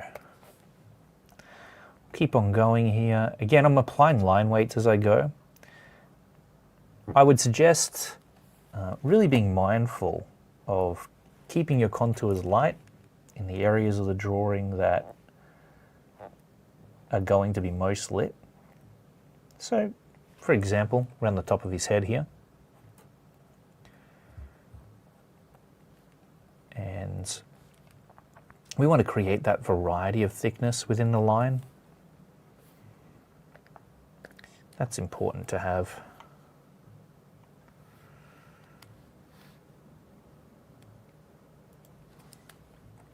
Yeah, while I've been working, I've been trying to, go a little bit thicker on the bottom, lighter on the top. Yeah, good. With what I'm working on, That's give it great. that sense of depth a little bit, Yeah, that's what you want. That's what you want. And that depth is going to come from your representation of form too. So I'm even thinking about the folds around his eyes, as I said, and I'm just wondering, all right, how thick is the shadow going to be around that section? And it'll look a little graphic at the start until you start placing in the cross hatches, of course.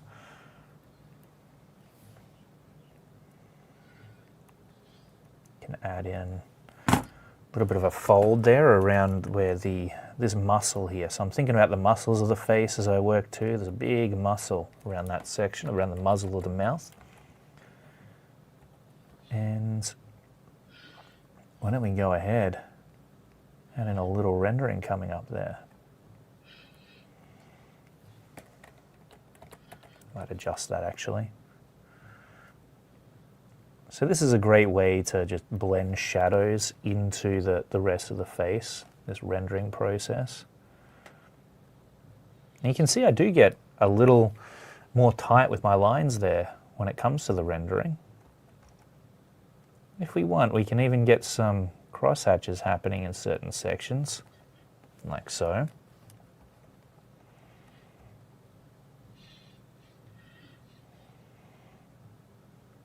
So you can see how uniform I'm keeping those lines. I drag them down and bring them closer into a more dense, I guess, formation as we lead them into those shadows. Still not happy with what's going on around this eye section, so I'm going to get rid of that stuff, or some of that. Right, revisit it later.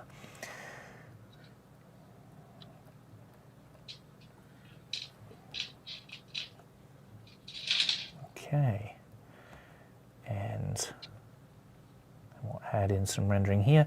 And it's good just to have fun with it. Don't overthink it too much. Remember that you can always go back and rejig this stuff later on. So I'm going to add a nice cast shadow underneath his nose there.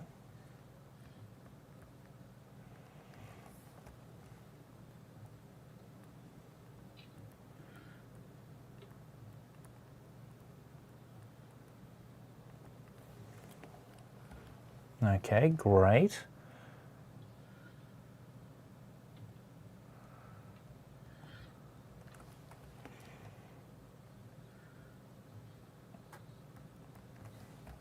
And then over here, more rendering. Just bring it down like so. That's looking good. And so this section here, it's looking a bit bare, it's looking a bit smooth. So what I'm going to do is add in another lot of cross hatches. Just crisscross them over. That's going to help to increase the contrast there somewhat. And also to add a little more detail.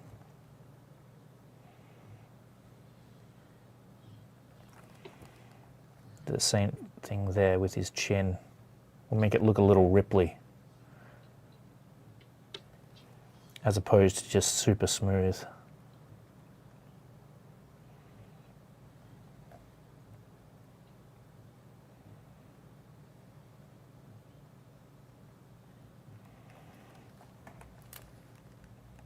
Okay, look at that. We're getting some Kozor action almost going on here with this level of detail. But think about how fast this is coming together too. Yeah. And it's definitely because I'm not overthinking it too much. And that is a big challenge for me, because as soon as there's a project I'm working on where it's, wow, it's got to be good now, that's when I start to overthink things and fumble up. And that doesn't necessarily lead to better results either, by the way. Oftentimes it can lead to worse results even. But you're at the point, right, where you've got your kind of your own intuition, and you For can sure. and you've got you've built your skill set over all these years. So there's lots of places you can kind of pull from to Big time. get your outcomes that you're looking for, right? It's something you can cash 100%. Yeah. That's exactly it. It's definitely not as hard as it used to be. And the other thing I mentioned before is that I haven't done a whole lot of drawing, I would say, in the last year.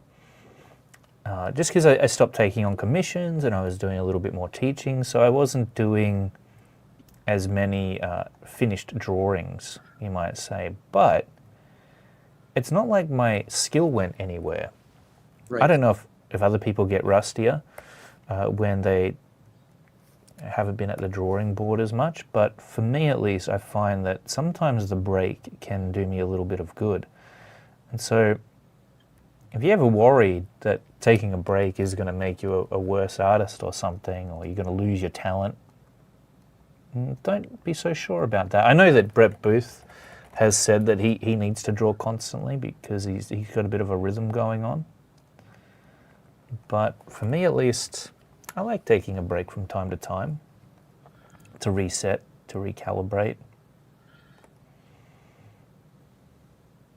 Everybody's different, of course, as an artist. You've got to figure out what's going to work for you.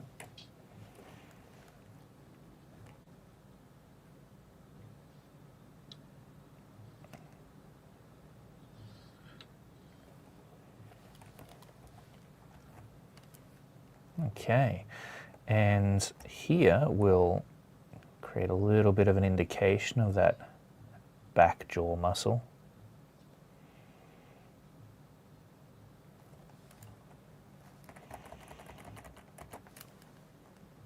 There it is. Don't you think it's strange, Clayton, how sometimes you're like either, let's just say, your skill goals as an artist Yeah. kind of start to sneak up on you? Like you have Yeah. an idea of what you want to accomplish and what you want to be able to achieve. Mm-hmm. And you set out sort of a plan to do. I'm just talking from a student's perspective. Yeah. So Yeah. I'm sure from an artist's perspective as well. Like one day you kind of it's not like you're downloading it from the Matrix or anything, but if you put in the time and you practice, one day you're doing something. It's like, wait a minute, now I have this ability. Oh yeah, for sure. I have this power. I can do this thing that I desired to be able to do, and I couldn't before, but now I can. Like that is isn't that such a strange thing? How it just kind of like it's like a cloud. Like there's a cloud over there. I need to jump to it, Yeah. but I can't jump to it. I have to wait for the cloud to come to me. But the whole time my attention's on that cloud. That's like the only way I can kind of describe that. That's how it feels for me, anyway. For sure. It's crazy how it just all clicks at a certain point. And sometimes you're not even trying to make it click. Oftentimes it clicks when you're relaxed and you're not so worried about it. I think that's just the way that the brain processes. Mm-hmm. It seems to need some time to mull over things, to think about it, to understand it. And everybody is going to start. Everybody understands these things differently. It's probably why we get a variety of styles out there. Everybody has their own way of understanding light, of understanding shadow, and their own way of translating and presenting it on the page. That's where we artists get our uniqueness from. And it really is amazing how the individual who created the artwork ultimately ends up coming through, not just in their ideas, but in their technique and in their taste. And it's really quite a special thing. You're not just looking at the artwork when all is said and done. You're looking at a part of the artist. You're getting an insight into their mind, into their way of seeing the world. And I know that sounds a little bit arty-farty, but it is the way that it works, for sure, you know. I sound like one of those university art teachers, but like, what was inside Picasso's heart as he painted this picture? Look at it. But I would say it's sort of those eye-opening things. You have to put in the work, though. Like, you have to for sure. The time, and it takes hours and lots of time to sit. But find something you like to do. Sometimes it's like, where do you start? What do you do? Start with whatever gives you joy. What gives you some bliss. Like what do you like to draw? Draw what you like first, and then worry about everything else after. For sure. Because you have to be. But there's days when it's like, okay, I've got a few minutes to spare. Well, it's like I'd like to spend 2 hours today, but maybe I can only do 30 minutes or 20 minutes. And you just do it, and just keep doing it. And it is kind of like going to the gym, It can't. That's exactly it. But you have to have goals. I was listening to Arnold Schwarzenegger talk about goals. Like, you have to have a vision. You have to, maybe write down your goals. Have a date as to when you want to achieve those goals. Oh, for sure. And because if you don't have a delivery date, then you're sort of like, you're going to burn out. It's like, well, when do I need to achieve this by? When is the due date? Yeah. So there's all sorts of things you can employ to help you along the way. And for sure. Yeah, there's a lot of information out there. I like that talk by Arnold. I think I've heard that one. It's really inspiring too. Yeah, because he is one great example of somebody who is like, cool, I'm going to go and do this thing now. And then he did it. And then, he went to do another thing and he made it happen. And these were like large goals. He's following through. Yeah, he's like, okay, I want to do that. What do I need to do to achieve that at that level, right? If I want to be Mr. Universe, what do I have to do? How many bench presses do I have to do? How many reps? How do I have to eat? What do I have to do? How do I have to train? And he took it seriously and he followed the program. Now it's one thing to figure out, okay, here's the barrier for greatness, right? This is what you'll need to do. But then not doing it, then you won't do it. But I think some people, they get overwhelmed. I know overwhelmed with drawing before, and it's like, well, where do you start? Do I try to draw comic book panels? Do I try to do this or You have to give yourself some guardrails, and you have to kind of narrow the scope a little bit, because it can be. That's very insightful there. Yeah. Yeah. Yeah, for sure. Guardrails are important. Pick something you want to get good at, and you decide, I want to be an expert. You want to be an expert at anatomy? Well, then you got to study. You have to study anatomy. Find some, do some figure drawing. Find something that works for you, that kind of gives you sort of an interpretation. Like I was doing some of the. I need to get back to my Bridgman studies. Because it's not. Is it accurate to 100%? No, but it's the interpretation, and it's the way he he like presents shapes and everything, and how shapes are manifest in the 3D form of the body and the musculature and everything. So, Yeah. you know, things like that. Find somebody who helps you understand it and helps you click, with what you're looking at. Yeah. And that's so true. What you're really learning there is their understanding of it. But sometimes that's what we need, is to see through somebody else's eyes how they understand the world, how they interpret it, to know how to do it for ourselves. Mm-hmm. It's not something that always necessarily comes naturally. Like, so many of us don't know ourselves as certain people. Like, I don't know myself as a Marine, for example, because I've never had that experience. And that's why somebody who's been through an experience that I haven't been through, that maybe I want to get an insight into, that's why it becomes valuable. Because we learn a lot through modeling ourselves on others. I mean, if you've ever seen Tony Robbins' stuff and some of the things that he talks about and the way that he will train people, he talks about modeling a lot.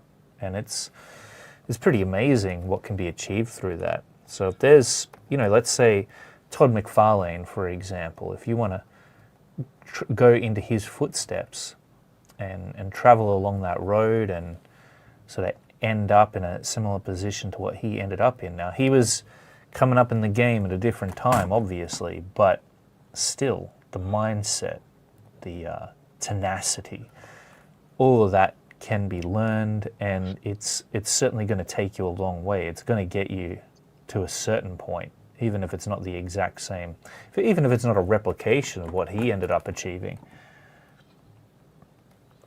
It's still going to help you to certainly achieve something. Now, if your lifelong goal is to work at the Marvel offices in New York, I'm sorry to Yeah. say, that's That's probably not happening. Failed. yeah, because they're moving to Burbank, California. So Are they really? yeah. What's the story with them? Are they hiring artists anymore to work in a studio, or? I don't know, but I was at my local comic shop this week, and I talked to the guy, and I said, "Hey, what do you think about this? What do you think about Marvel closing up?" Oh, After wow. I don't know how long were they there, like 80 years or something like that. That's Even before they crazy. were Marvel Comics, they were something else, and then they became Marvel. But Wow. he's like, well, a lot of people aren't going to make the move.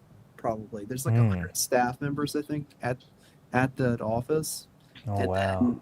then, but what this guy did tell me was he had a friend who worked at DC when they moved out to California, like in 2015, and they were Yeah. getting like moving incentives. They were paying back then. They were paying people like like $12,000. He said to move. Yeah. So they'll probably be. I don't know. I hope they do something comparable to that for the people who are having to leave New York and sell their house and go to California, because Oh, wow. it's expensive there too. Like, it's expensive here, but it's expensive there. Yeah, that'll be interesting. I wonder if part of that move is, because Disney let go of all those employees. I wonder if that's part of it. Could be. Well, there's a new editor-in-chief too. They got rid of Marvel's editor-in-chief. Oh, really? Yeah. And do you know why they did? I don't know. I don't know if they've reported exactly why. Yeah, they might not have. He's like going off to Japan or something. So. Wow, there you go. Yeah, lots of changes happening in the world, and especially for comics. We've been going through a big change constantly, since the 90s.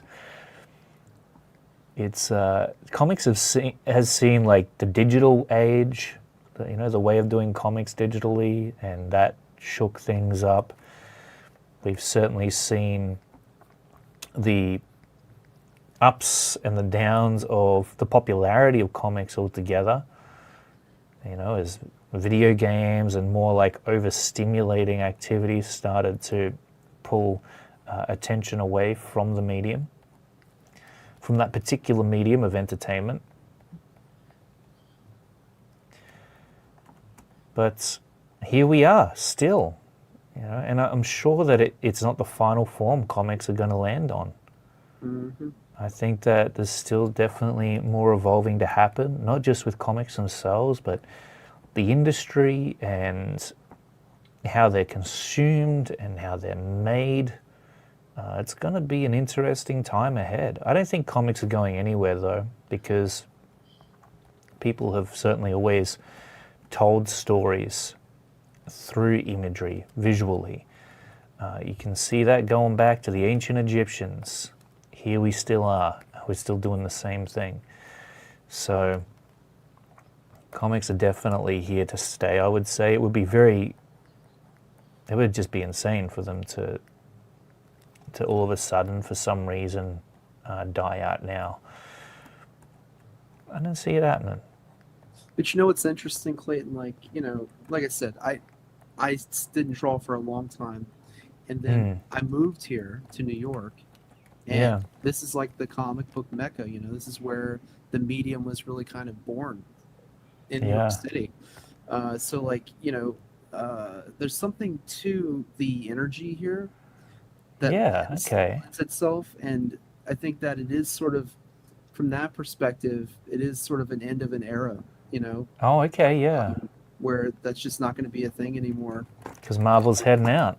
Yeah, exactly. So it's not just like you've got the real human side of it, which is people are going to have to move in a year or whatever, but like the idea of not having that as sort of the establishment anymore.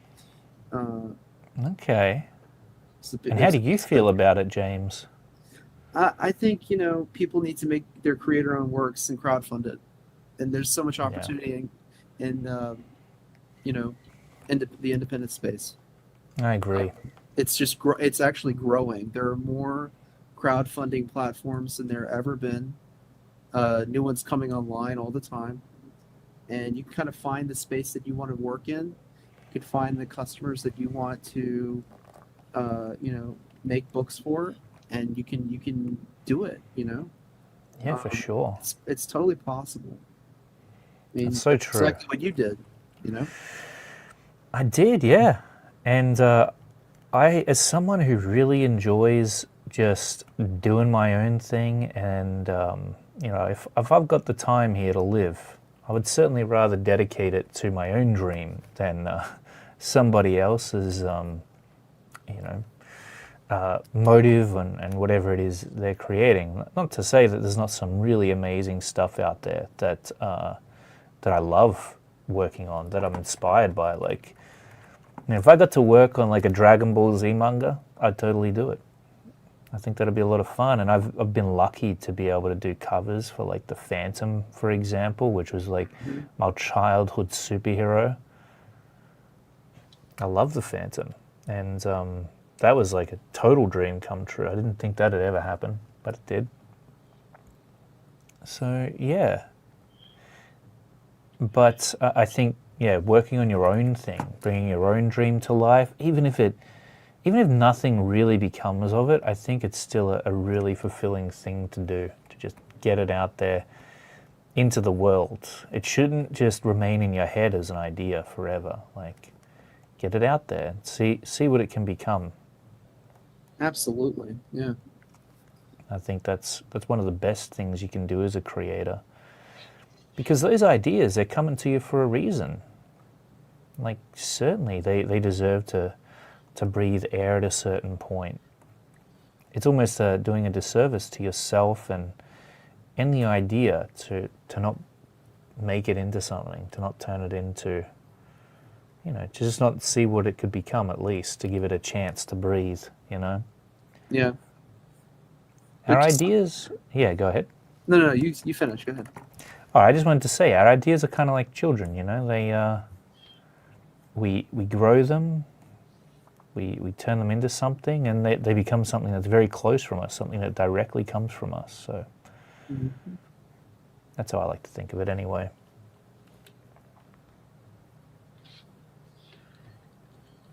But I think about like let's bringing the conversation back to AI, right? No, yeah.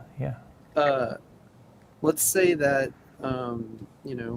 it certain industries, there's it's in a couple years there's mass unemployment, things that Yeah. people used to do. AI does now. Now they've instituted a universal income, so forth and so on, and Yeah. we inch closer and closer to what Gene Roddenberry envisioned, and closer to like living like Star Trek, right? Where Yeah, totally. in the future, we're not concerned with our main pursuit is not making money or whatever. Hmm. What do you do? Wouldn't be surprised if that's how it ends up. Yeah. Well, I mean, what do you do? You Yeah. have to have something that you're going to do. Yeah, Everyone has a exactly. purpose, right? And with technology, you can do things. I mean, look, we're sitting here right now, and most of us are drawing digitally. Yeah. We have digital tools to produce digital art. So, like, Yeah. and honestly, if that happened like tomorrow, I'd be happy with that outcome, because I would Yeah. just do this. I would do exactly what I'm doing right now. Absolutely. But Totally. I'm daydreaming, of course. It's like saying, what would you do if you were rich, right? Like You won you the would. lottery, exactly. Yeah, that's right. Life wouldn't change a whole lot for me. I like where I live. Hmm. I don't drive, so I don't need any cars. You know, I'd probably keep doing exactly what I'm doing now. So yeah, it's Do you like walk to the grocery store and all that? well, the funny thing is, living in the modern age, we just get all our groceries ordered. Okay. We have, I don't know if you guys have Coles there. We have Coles and Woolworths in Yep. Australia. They're like our main shopping centres. Hmm. And they allow you to just be able to put in your shopping order online, and they deliver it directly to your doorstep. And stuff going to the shopping center like to do groceries each week, that's just a time suck. I don't like spending my time doing monotonous, repetitive things that don't actually have an end result. So that's just me. By the way, if you go to the shopping center, obviously I'm not, you gotta, but Well, it's kind of like drawing a drawing, Clayton. It's like when I go to the grocery store, yeah, I have a plan for a dish that I'm going to cook. And yes, like my art and like my drawing, it doesn't always work out. And I might cook today. Case in point, I tried to cook something, and it wasn't as good as what I cooked the day before. And I knew Oh. what the problems were with it, and I thought, yeah, a lot of effort went into this, but low Yeah. yields and results. yeah, When I know I have other things that I could do, I know it would be good if I cooked it, and it would taste good, yeah. and it's proven. But again, trying to just Got to grow give it a culture, shot. give it a shot, see if it works. Doesn't work, okay, do something else. Totally, So That's just exactly it. being open-minded about it. 100%. We will wrap it up in a few minutes, guys. I'm just gonna try to bring this to a close and get it finished, because I just feel like that's what I set out to do here. So I'm gonna do it. I'm gonna really push myself to do that. Notice how I'm breaking some of these contour lines, by the way, as I work. So I'm gonna take this one down even further, and it sort of just makes the muscle look fleshier, like it's actually part of his body instead of just like an outline. So that's a nice little trick to do. Look, I'll do the same thing here with this one. I'll just erase some of those contours there to make things blend in a bit better. Same with this one here at the back of his head, why not?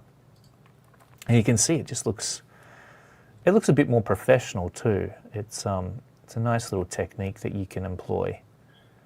It's breaking your contour lines up and maybe replacing some of them with rendering. Like I'll do the same thing here with this one. See that? It sort of then blends into his neck there. And I'll do a little bit of rendering here and a little bit of rendering on this one just to make it look semi-finished, like it wasn't an unfinished area that I left. And that's the sort of trickery that you can employ if you're in a bit of a rush. And the only reason I'm in a rush today is because, well, I've taken over some dad duties, such as picking my daughter up from school. So, that's just what happens sometimes. I've been sitting happy for a while, not having to do that kind of thing, but it's actually really beautiful. It's been wonderful to be able to do that. Hmm. Well, let me ask you this. So, Yeah. so what is it, fall now for you? Yeah, it still feels like winter actually. Yeah. I'm pretty sure we're still in winter. We must be. Oh, so you're in the middle of winter now. Yeah. Okay. Yep. So it'll be spring next, I'd say. Okay. Yep. So like in December, January, are the kids off from school? Yeah, they are. So that's summer, basically. Summertime. Yeah. Yeah. So you guys get the snow over there. You get those white Christmases. Oh man, you can We have, get blistering heat. you can have. I'm not a bit. I hate shoveling snow. You hate 'Cause shoveling snow? I'm not from here. I'm from the south, and it's just a. But I tell you what, Yeah. though, I did learn about something. Like I don't buy rock salt anymore. I learned about. I watched this on Oh, okay. Yankee Work. So there's this old house and like New Yankee Workshop. So guys in Massachusetts, they know their stuff. You get like an ice spade. You can really Yeah. get under the ice because what happens is as you walk on that snow, it just Hmm. packs and packs and packs, and then Oh, you right. can't shovel it. So you got Right.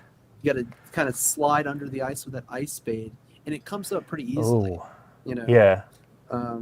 So that's what I. I'd use. end up getting snowed in for sure because, Oh, yeah. it was brutal this winter. Like I live on a one-way street, and what I learned was do not park on the right Oh, side of the wow. one-way street because Yeah. the way the snowplows are oriented, it's oriented to the right. So you can Mhm. shovel your car out, and the snowplow's going to come and it's going to push all the snow on the street back to your car, and then you can't even open your car door if it's like Oh, you no. get like a foot of 2 feet, whatever. We got like we were like snowed in for like weeks. Oh, in, my New goodness. City this year, yeah. So you got to wait for it to melt after that? Yeah, and they were like, I don't know, they were like, I don't know, they didn't shovel it fast enough. Like the city didn't shovel Yeah. fast enough. Oh, I no. think they were, I think eventually they started using flamethrowers or something like little flamethrowers. Whoa, really? Yeah, Damn. which I would have been like, I would have liked to see that. That would have been cool. It's like Yep, finally something cool is going on. Flamethrowers. for sure. Beast Way says, very deep conversations. They all make sense. Yeah, totally, totally. We like to get deep here in the studio. All right, that is my alien dude done and dusted. There's definitely a lot more I could have added to him and little details here and there that I could have messed around with. But I think all in all, for a head sketch and rendering and shadows here and there, throwing down, that's not bad, not bad. Mission accomplished anyway for today. Let's take a look through the artwork you wonderful people have been working on here in the studio, and then we'll call it a wrap. All right, we've got James. Looks like you've knocked out the refined sketch here. The almost Oh, looks yeah. inked. Yeah, I thought I'd lay some inks just a little bit, not really lay in any shadow or anything yet. Just kind of get some of the details in there. I try to do like this, like for like the cape and like the the barbarian, like basically Yeah. animal skin. There's kind of this cool thing that Frazetta does where he'll do like these little flicks, Mm-hmm. So I thought maybe I'll try that. So it does a nice little effect for the, very simple, but it conveys that it's like an animal hide, Yeah, totally. That's great. So it's something I picked up with Frazetta. But yeah, just it's Looking at his work, I think he's certainly inspired and helped direct a lot of artists Mhm. since Yeah. his time. Yeah. So it used to be that my work was a little. It wasn't. I was trying to find like that comic book look to it, and I think I'm Yeah. starting to get a sense of that, and it's starting to pick up a little bit. So I'm enjoying sure. that process, and learning, Yeah, man. growing, and all that jazz. Bit by bit, you certainly are, and it's just great to see you still pushing and trying to make that progress. And you know what? There we go. All right. Yeah. And the cool thing is you have got a cool volume of art. just through learning this stuff. Yeah. So I think that's great. Awesome work there, James. I'll put it up for feedback and critique too. Put it up for feedback I'll for put the sure. pencils and the inks up. I've got a post. I'll just update it. when I get Yeah, a chance. absolutely. How are the figure drawing studies going? Are you still doing those daily? Yeah, I am, and so Good. I'll do maybe 10 minutes of that, and then what I'll do is I'll pick one, and then I'll Mhm. copy it, paste it on a separate layer, blow it up a little bit, and then Mm. just start doing the anatomy. And what I'm trying to do is I'm trying to feed in a little bit of stylization to it too. So it's like, all right, I know generally where your abs go, where you would have your chest and your pecs and this and that. Yeah. But then I'm trying to bring in some stylization, whether I'm looking at David Finch or Mm. your reference sheets, and just work through For those sure. different things and try to maximize my practice, get as much out of it as I can. Add this little ingredient, add that little ingredient, Mm-hmm. So, Totally. yeah. Absolutely, man. That's wonderful. I'm pleased to hear that. All right, let's move on here to who we got? Giovanni. All right, we got a Nice. scary-looking werewolf portrait here. Do you have to head off, Matt? Hi. Did you say? Oh no, you said nice. Cool. Sorry. I ended up having I ended up switching it up. I was trying to work Hmm. out that Spider-Man, Yeah. all that time that you guys were Goblin. talking. I Oh, was that's locked in. Yeah. I had the original pose, and I just kept kind of trying different things, and I haven't gotten to something I like yet. So I'm gonna Mhm. think about it over the night and try again For sure. tomorrow. But Yeah, I keep was at kind it. of inspired by your alien lizard guy, so I Yeah, went back to the werewolf. I couldn't resist. totally. Look, a head portrait is always a heck of a lot of fun to do and hard to resist. It's a great exercise if you just want to have some fun. But yeah, this is looking great.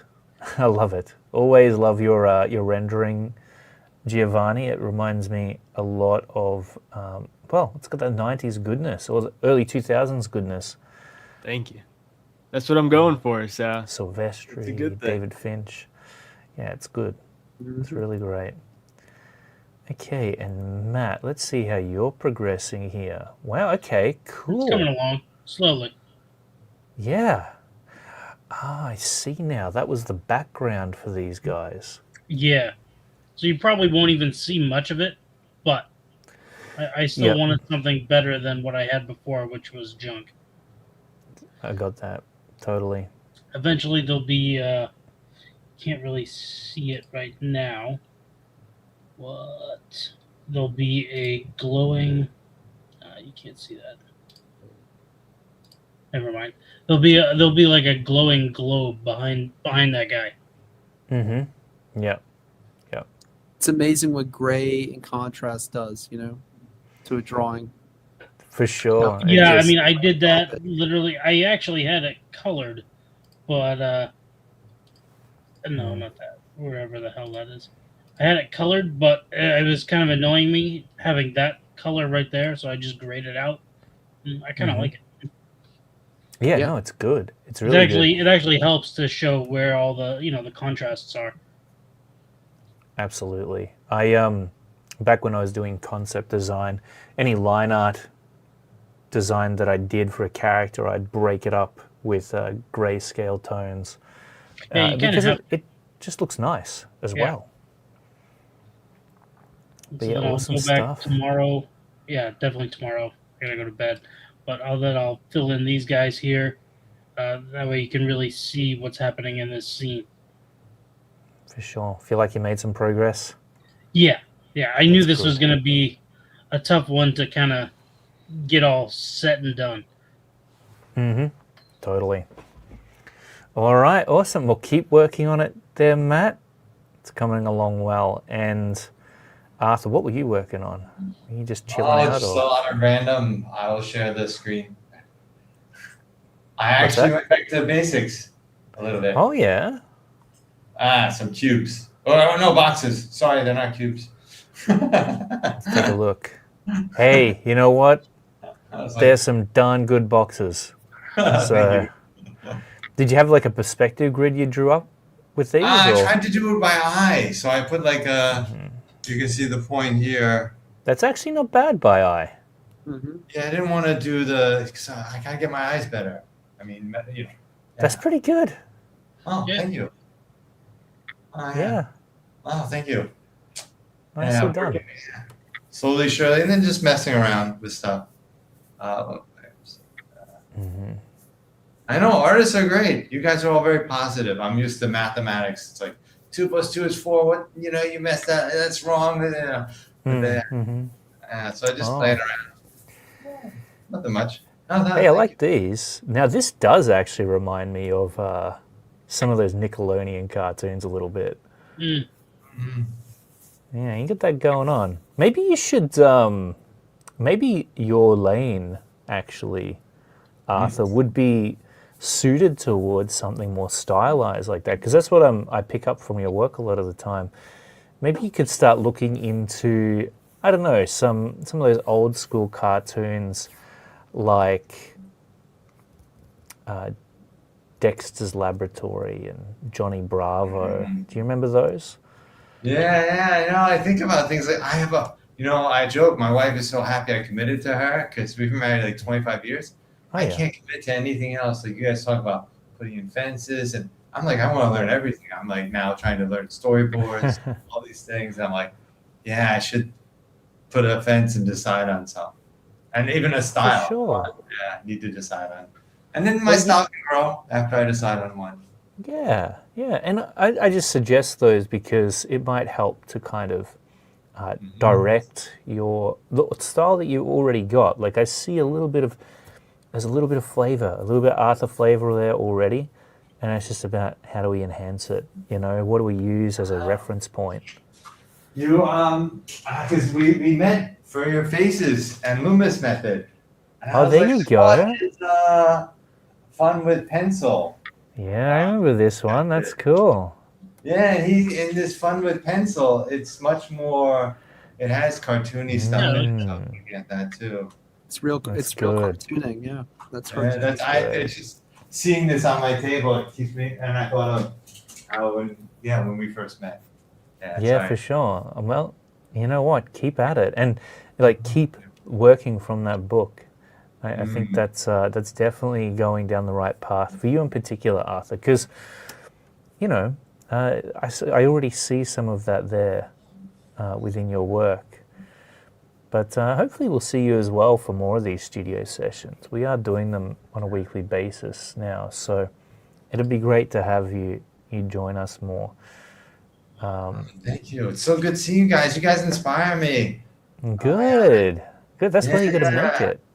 Giovanni, I actually had to look at Shopify. You got me so excited about. I'm like, what? You can do all that? I'm like, Mm. all you Yes. guys, the artwork and everything. I was like, oh, I just love Definitely it. check it out. I mean, you have to pay like a monthly fee, but I mean, it's good to get your work out there. For sure. How much is the monthly fee? Is it anything crazy or? I think it's 40 USD. Yeah, that's not too bad for a subscription these days. Check this out. So exciting. Oh, look at that. Oh man, that looks heavy. dude, It's huge. dude. Wow, that is amazing. Look, it's You're like lucky. classic stuff. Oh yeah, that looks It's good. old Let me comic make that bigger comics. for a How second. much did that run you, James? Oh, it sells on Amazon. It's like $30. No way, 30 That's bucks. What? $30. I think they're reprinting it. $40. Look, here's an old cover. It's amazing. Wow. Oh man, you're lucky. I want to just go to James's house and look through his book collection. I know, right? That's so cool. There's some Very inspiring. here. Mhm. Yeah, I mean, they just had. You could tell they had so much fun with these He-Man comics. Oh yeah, look at that. It's just great. I'm vibing with that. These That's are good. mini comics. So they this is what they did with the toys, right? And this is the Mhm. She-Ra, I think, but yeah. And then look, there's some illustrations for the books. They did. Yeah, it's great. Awesome. Show and tell. All right. Show and tell. Okay, we're going to wrap it up there, guys. Silent Drawers says, love the vibes here. You guys are all dope artists, and I love to see it. And Gerson says, wonderful works. Miss Luke says, we'll catch up later. Okay, cool. Awesome stuff. Well, thank you so much, everyone, for joining us. It's been absolutely amazing to have you. Big thank you to everybody here in the studio, our Academy extraordinaires, James and Arthur and Matt and Giovanni. Now, where can people find you and your work, James?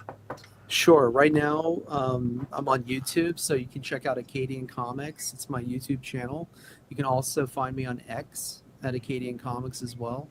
I haven't built like a storefront or a website yet, but given what Giovanni's done, it is kind of inspiring me to do something too. So I'll probably be developing a website in the not too distant future. Oh, that's exciting. We'll have to stay tuned for that. Arthur, I don't know. Do you have something to tell everybody? Any final words?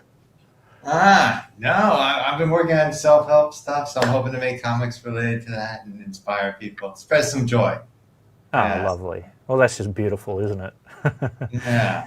Everybody wants to make these like action-packed, fully violent, super sexy comics, and you're just like, you know what? I want to spread some love.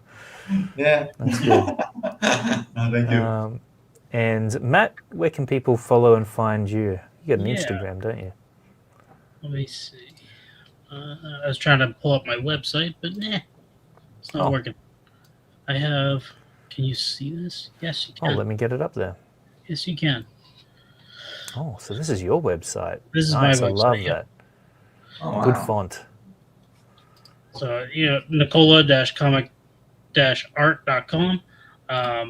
That has links to my Facebook and Instagram pages. So, Fantastic. Yeah. Awesome. Everybody check out Matt's stuff at nicola-comic-art.com. Fantastic stuff. Well done, Matt. This looks beautiful. Thank you. You get your origin story, the warrior's journey. I'm going to check that out for sure right after this. Hell yeah. Good stuff, Matt. And Giovanni, of course. We've already looked at your website, but where can people find you on socials? On social media, on everything, I'm gmillsart. And then my website was gmills.art. Fantastic. Gmills, pretty easy to remember. Mads Maniac, thank you. I'm glad that you tuned in. Got Captain Goodnight as well. Thank you so much, my friend. It's very wonderful to have you. Alrighty. Well, with that, we bid you farewell for now. Until next time, keep on drawing, keep on creating, and we'll see you again real soon. Bye-bye for now.